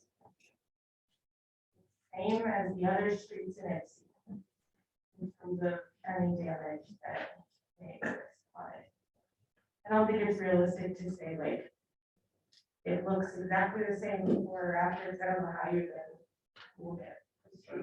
Does the city have some situation with developers in terms of that construction and heavy trucks on roads and damage to the roads? I don't know what that situation is, so. The city does when you're cutting into a road. When you're cutting into the road. Yeah. But maybe we have heavy trucks, but on Michigan Avenue every day. Yeah. So then we don't test. But I'm just saying road and park are not, yeah, they're not that. So. Well, this is the group that gets in the side one or the other, or who do we go to for that?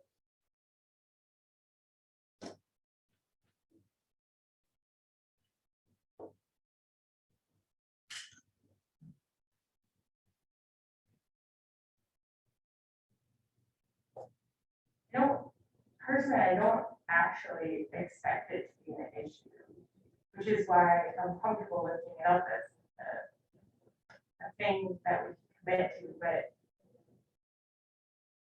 maybe I'm wrong. Well, I mentioned because it's actually one of the top segments of this. It's not, there's a lot of things up here. And what we're trying to do tonight, I assume, is to prioritize where we go in the next week. Through all. Some of these won't make that list. Maybe we should open one by one. That's general consent.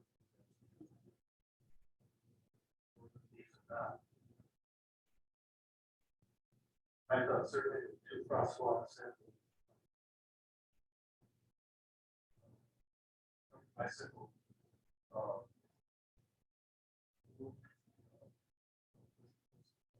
One step right on top of the slope.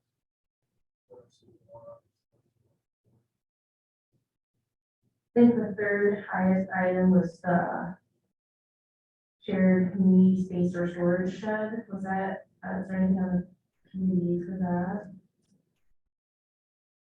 We're adding sheds to all those single family units.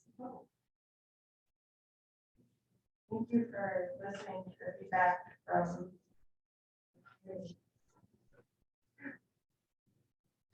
Some gym is a good duplexes and townhouses will have it just be done, you know, They'll all have their own, the single family, the duplexes and Well, you the said- cottages will have their own individual shed.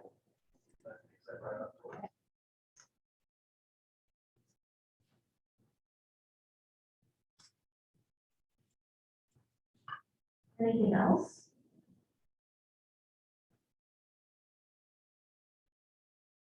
Train station. next to it. That's what is like my best efforts.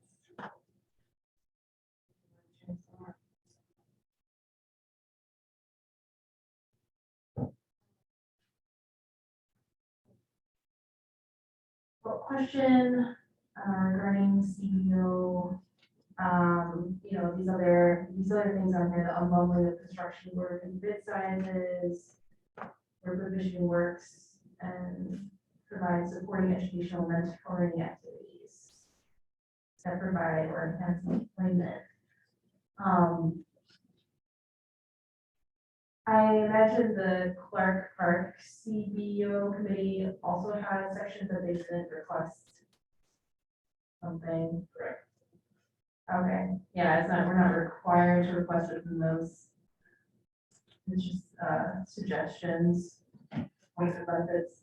Yeah, I think that with the park program was a lot of things that kind of what you're doing right now, right? So there's certain things that you really want to focus on, certain things you don't.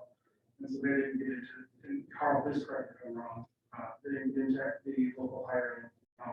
If anything, they actually were not as for local hiring, based on, they wanted more union hiring, but the union's gonna get us the proper list, so. But they were, that was, when we brought it up, that was not a concern. So they put it lower on their list. It didn't make it. Well, there was 11 things going on and none of them were modeling towards the issue. I think it's, the difference of developments, right? It's a lot harder to. It's a lot I harder. have a question about this, so I'm just curious. Is there a motion to extend a half hour? I moved to extend the meeting to the third. Support. All those in favor, say aye. Aye. Opposed? Okay, motion carries. So I know we've not really talked about this much, obviously, we don't have that session, but, can there be, room to try to get local?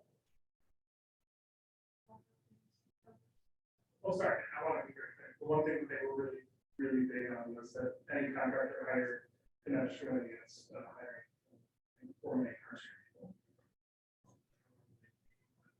The other. Yes. Okay, so I guess I'm curious about that. I would like to see us prioritize, labor that we know is going to be ethical and safe. So, if we feel there's some, have some responsible levels of, I guess, what we would like to see for that. But I guess I would like us to try and keep this local, labor union. There's a difference between unions and local. We have a big difference. I would say that if we had some type of protocol to follow, some type of section 3 to hire locally, that's a non-issue and our contractor's pretty familiar. What if they're responsible, labor, in a city where we require us to follow responsible contracting? That'd be something the city could put in place for this development. That would be a question there. Okay, I mean, I'm interested in Yeah. doing that. I do have a list of the section 3 employers in Washington. It would allow for local, but it also allows like us to be comfortable with the safety of the people doing the work. For that. I think it might come down to how the time is on. Okay. Well, we don't really have an official city definition, so I think that maybe this would be twofold. City council would need to adopt a policy that coincides with this requirement. I don't know if others are comfortable with that. I can get some more information back to everybody for the city clerk to distribute before our next meeting. I recall some kind of effort. Maybe it's where you're talking for section 3 list, but Lois had talked about it quite a bit with regards to other development proposals of having. Tapping into local contractors. That has spent an exhaustive amount of time researching local contractors that have active licenses in the city, and I can share those with you. We haven't shared with anyone. It's a lot, but the problem is with a lot of the building contractors that actually have more than just a single individual as builder's license. They're typical landlords that you might not want to see for builder's licenses. And so if that's, I can share everything, the draft. There's not as many as you would think. And the biggest concern would be just, it's hard enough to get a sub right now. And I know that the Renbar is committed to find the most local, best subs that they possibly can. It's just finding those people, and they can consider them, which they're willing to do. It does get challenging. With ranks today. Okay, I would like us to require them to be local and union. Our costs are up $2 million, so union limits the trades that and suppliers that are available and can often raise the costs up to 20% or more.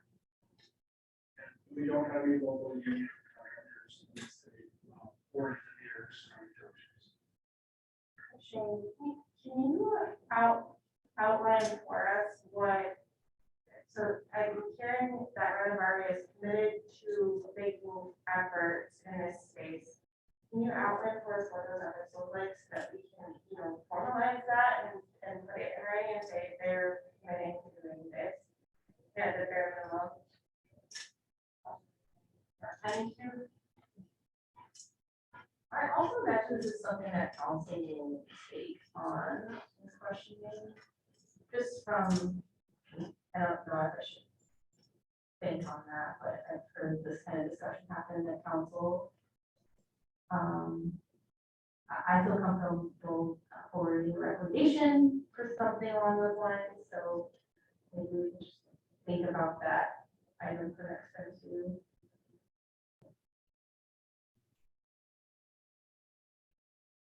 Yeah, I would like to hear more on that too, but I also because it's something that was a big part of the Clark Street project that there is the CEO, that there was like a lot of discussion about who the contractors were, what sort of.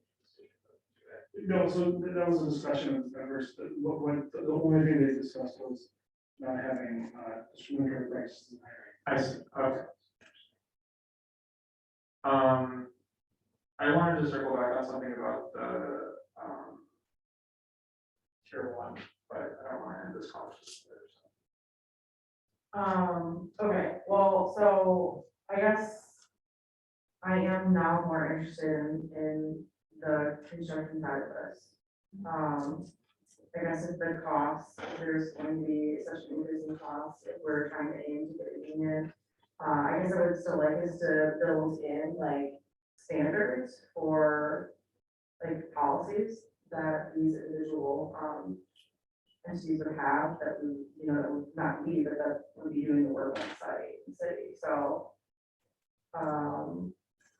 We work on that and kind of put together some. yeah, I mean, I'd like to have something prepared for the next meeting.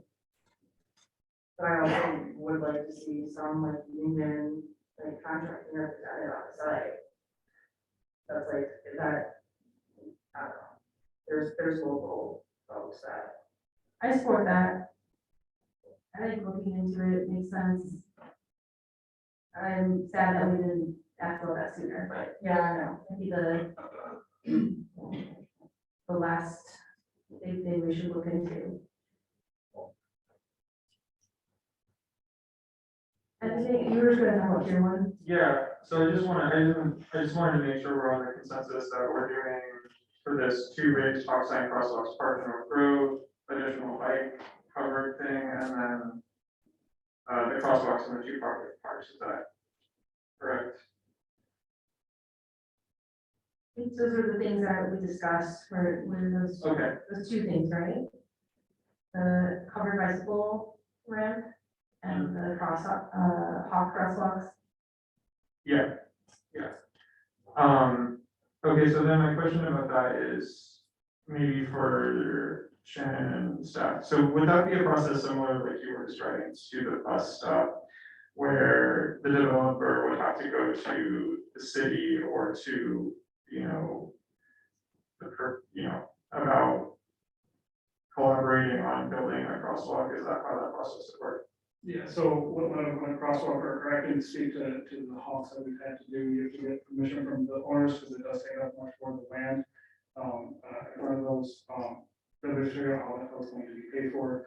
The 2 hawks that we have, or the two hawks that we have in the city were well over $250,000 a piece. Especially if they were raised and the hawk cost symbols. Adding $500,000 to this budget, that's a lot of money. And that's not something where we can't spend brownfield TIF on that because it's off-site, right? And so where would that come from? So there is the same process. It would be city controlled roads, right? So it wouldn't be as much as the city would have to allow it. At that point, it does come into that cost. So for Shannon, I guess the question is this something that you guys would be willing to collaborate on, or? I mean, I don't know where we're gonna find those sources for crosswalks. In our traffic studies and working with the city consultant, didn't raise any issues for safety. If the city committed to finding the funding, that's not something I've been asked in a development like this, but we're open if there's a source and we can assist. This doesn't fit into our current funding sources. Yeah, because it seems like there's now a balancing back between planning commission and the CEO, because the planning commission said, well, the community development people should be the ones to do the process, the CEO should do the crosswalks, and then it doesn't sound like that's within the realm of possibility here. So I'm just wondering, I mean, I'm also open to thinking about what are some more affordable ways to make those crosswalks safer. It doesn't have to be like a giant box sign, but I don't know what other folks think. I have a question for me, because this is not one that I prioritized, actually. I think I'm in the minority. Because North Grove and Park Street are closed off, is there as much traffic that needs, like, would pedestrians be at more risk because those roads are closed off? I guess I'm just trying to understand that. Well, the only way for them to get to Depot Town, that's the whole point, one of the main points of this development, right, is that it's walkable to all the businesses. It's because it's crossed off, they're not gonna be walking across the railroad, is that they would have to go on Grover Park to get there.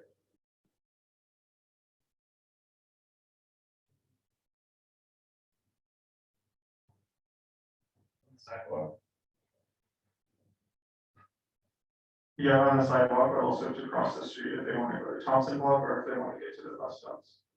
You're talking about if you're on Cross Street, crossing the river? No, if you're leaving, if you're, you're at your house in the development and you want to go to Thompson Block, you're going to walk through on Grove and you're going to cross Street, get to the other side of Cross Street and then walk down. Or if you want to get to the bus stop, that you try not to use. Is there's crosswalk there? Yeah, now on the other side of the street, There are 2 crosswalks and they've been they were selected for a study so that because of the speeding in that area, they were selected to have these sort of safety, I don't know what they're called. They actually just put them up, sort of, Yeah, like the Republican. Exactly. Yeah, that's So- what they say, like, an alternative. So the hope is that this space will have less speeding. And therefore be safer to cross for people who want to pass through in that side. Yeah. Are there other cheaper ways to achieve that goal? yeah, that's what I wanted to bring up. I guess I was just asking about it because I walk down there almost every day, past 224 Park. And especially if you're going to Depot Town, you can just stay on the side of the sidewalk that you're on until you get to River Street and cross there. So I do support like the greatest amount of walkability possible, but I guess in my own, on foot traveling, it's not an issue for me personally. So that's probably why I didn't put it high up on my list. But I support thinking about it still and being challenged on my own thoughts about it. All the neighbors I run into who live along Cross Street say already that there's more traffic than they feel comfortable with. Traffic is faster than they feel comfortable with. So crosswalk and both of those make sense because you're gonna have more people. You just are. And because of river being what it is, you can only cross at the north end. So across that takes you to crossing that road. The other way is just going down the alley and on Lincoln. And then we like to have people just use the sidewalk for going through alleys if they can't, even if it's a public alley. So I understand the cost though. If the money's not there, it's not there, but we should at least investigate how you can get more people crossing that road safely without having more money. I think that's just good sense. But right now, people do complain about the traffic on Cross being a little faster than it ought to be. What about one crosswalk? So that's not even a city block part. So who gets slighted, Grove or Park? So What's I mean, it's a block. But I'm curious if the district doesn't know, like, what is the tiers of how much money you spend on things like road narrowing or speed bumps or whatever other traffic calming measures there is. So speed bumps are not possible because of the snow removal, vehicles in the city is what I've been told. But, I don't know, I think a raised crosswalk, which is not a speed bump, I don't know if that's more affordable or something that's more attainable. I don't picture things else, I don't really have like in my head what this spot looks like. I don't know if there's like those artificial circles or like anything else that could be put there. Yeah, he walks across Michigan Ave at the new bridge, it's not really that area anymore. Yes.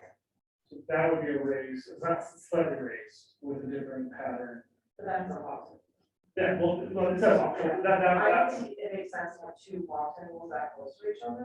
Hostels are expensive, they're at least $150,000.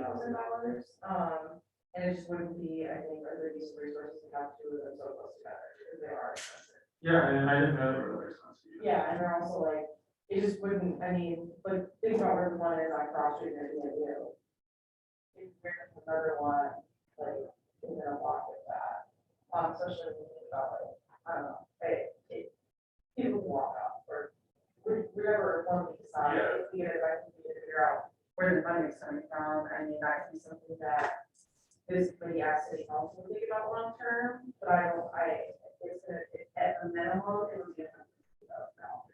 And that's the price estimate from like a year ago when, I worked on like a project for Superior Township where they raised their budget for a hospital, so it's expensive.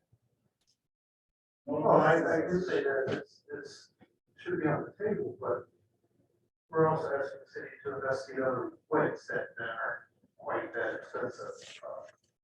If there's some special funding, that will be great, I don't know. But, I don't know if this is a make or break. If it were only gonna be one, I would say I would park, because the park has the ability to have more traffic on it, so. It's cars typically, by the time a car turns the corner at Prospect and Cross, by the time you get to the park, many times there's 45. Park would make more sense. Mr. Burr? Defer to Mr. Akers on the following, but stretching my memory, I believe there was a similar discussion at some point in the past. You're a pool, and I thought we put a straight crosswalk, so. Paint, but it made it much more clear for the drivers that, hey, this is, There's a little stop sign. There's also, There's a there's little sign too. The blinking yield sign, the only concern with those are the neighbors eat them. They like that they can cross more easily, but they are very. bright. We're good neighbors in that. I mean, I think recoveries, like, if the board is raised slightly, I think that does two things, that helps people, like, feel like more secure in crossing the already existing infrastructure with the signs, but then also it forces the cars that are going often 45 miles an hour on the street, 25 miles an hour, to slow down. And I think that would probably be less expensive than housing.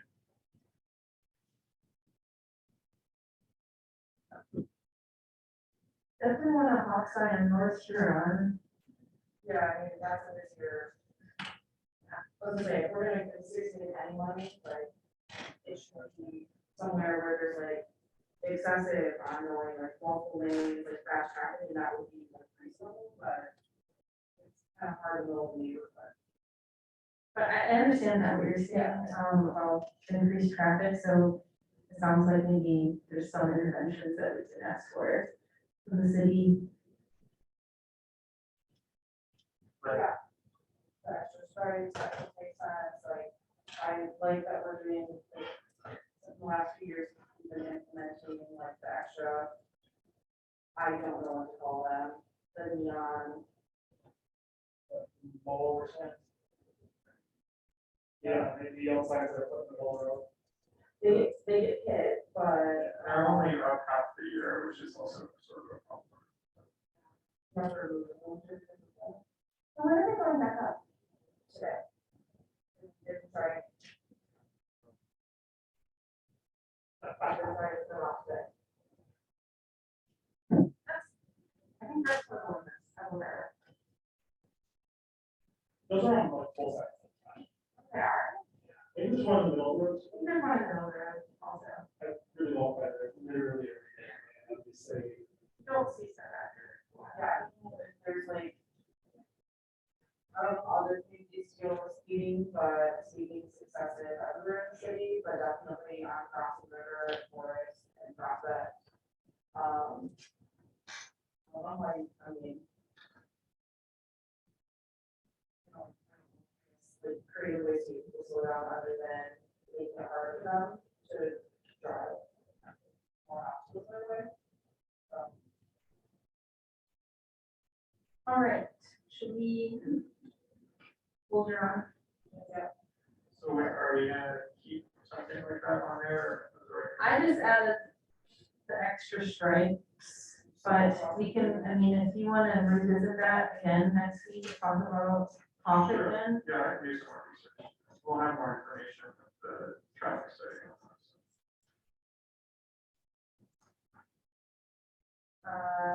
Last item we have is about, discussion with Ms. Shannon or Lori. I think we covered a lot of this, but I don't know if you have something to present or additional thing to add. I have a question for her. A little bit. Is there anything that we said tonight that gives you positive concern?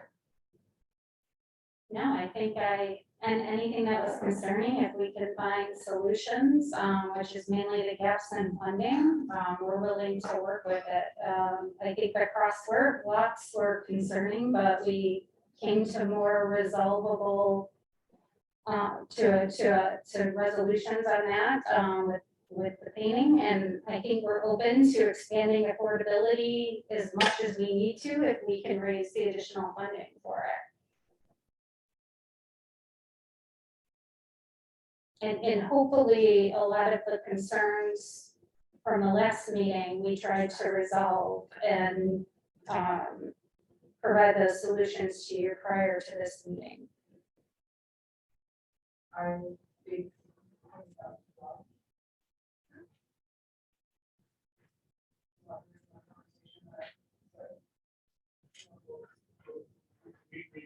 We worked hard.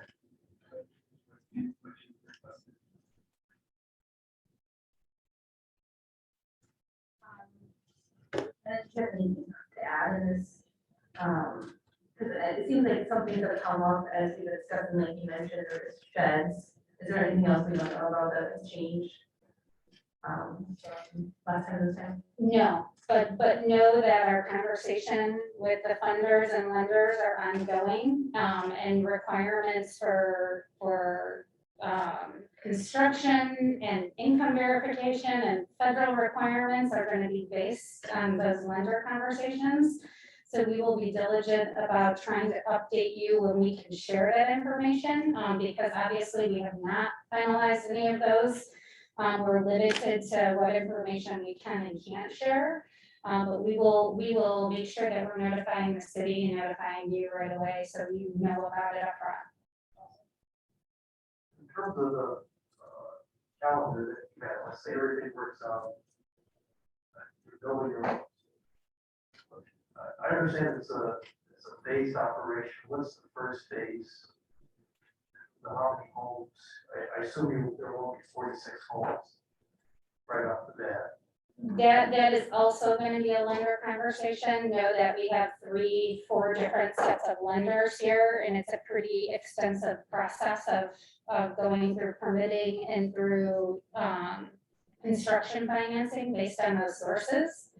So there's going to be a lot of stipulations on how that takes off based on those lenders in construction, but obviously the first goal is to start with infrastructure.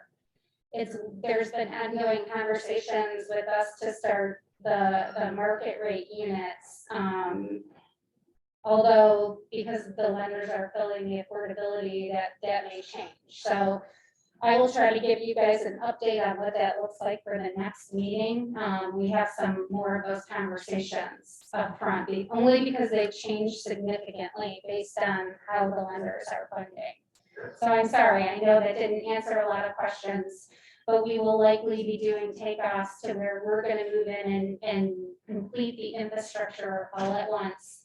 Right now, we're looking at approximately a 90-day window, right? Also note that right now, the biggest challenges on construction fall in infrastructure and PVC. The PVC piping is an issue. And then ultimately, we would likely start on the townhomes after that. That is the way we have it set up. It could change. In terms of our discussion about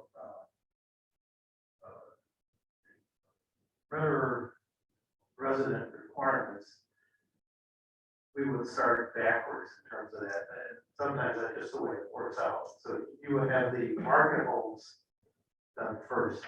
So we should be prepared for that.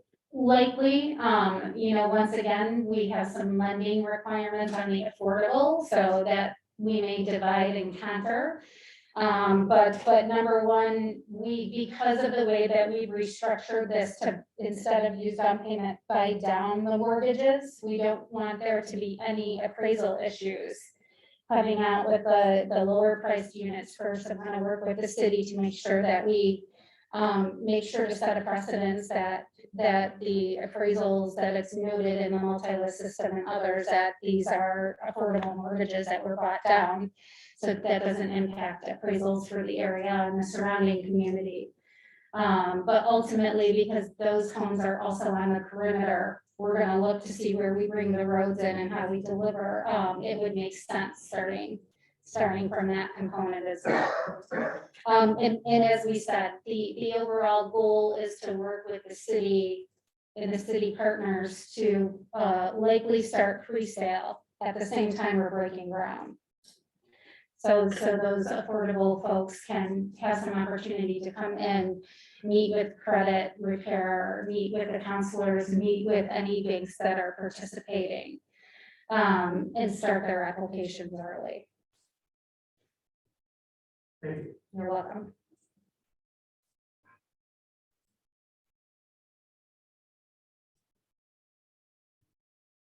Any other questions for developer right now? No, I'm gonna move to extend until 8:45. Your second?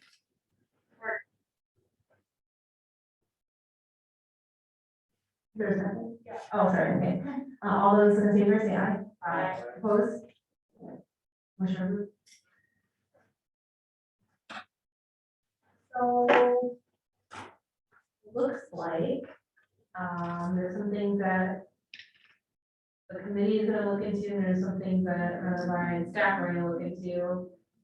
So please, correct me if this is not accurate, but we need to look into, we need to basically put together the policy package we want for council.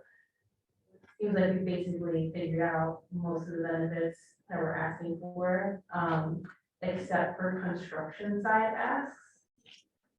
And then as far as the Ryan staff goes, we need to find out how to restrict, items to vote on for the HOA.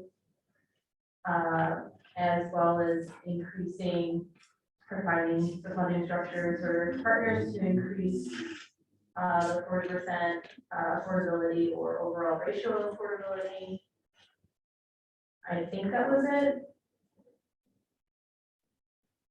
Or anything else? No, I guess one thing it looks like our next meeting's not too like that.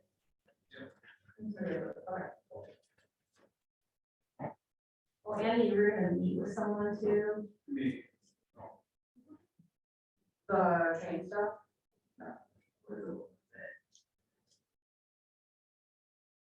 City ordinances, that's a city ordinance on how.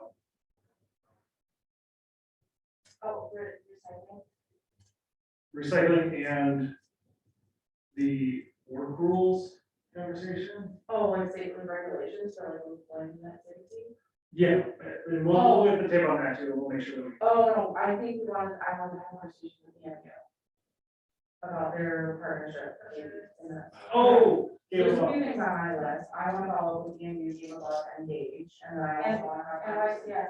NYCS, I also want to have conversations like with council about potentially like putting our own part into like lowering the cost for affordability, and then looking at the elements of responsible contract that we can put in the overall.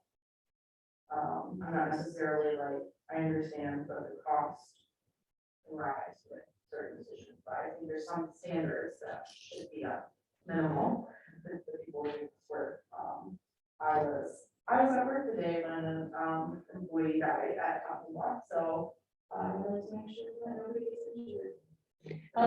I'll check with our general contractor just to see, it's likely they're a very large general contractor, that they may have trades that stay on that meet these requirements already. So, and we can get you some examples of some local hiring provisions for you to review and make sure it meets what you're looking for. Okay, yeah, I mean, I have some ideas, but also just knowing what some of their like standards are. And there, remember too, it's likely because of the financing mechanisms we're using, our bonding provisions and insurance liabilities are much, much higher than what you would see in, say, a market rate for sale. So we can give you some of that information as we talk to the lenders too, for you to review. The other thing we have to do is think of names for the road and people are interested in that. And unfortunately, the city manager is only gonna have, she's moving out a little bit, so. It'd be cool to, this is just like a random thought, it'd be cool to think about, past council, members who are no longer living and other people who were part of the CBO process. Who are no longer alive.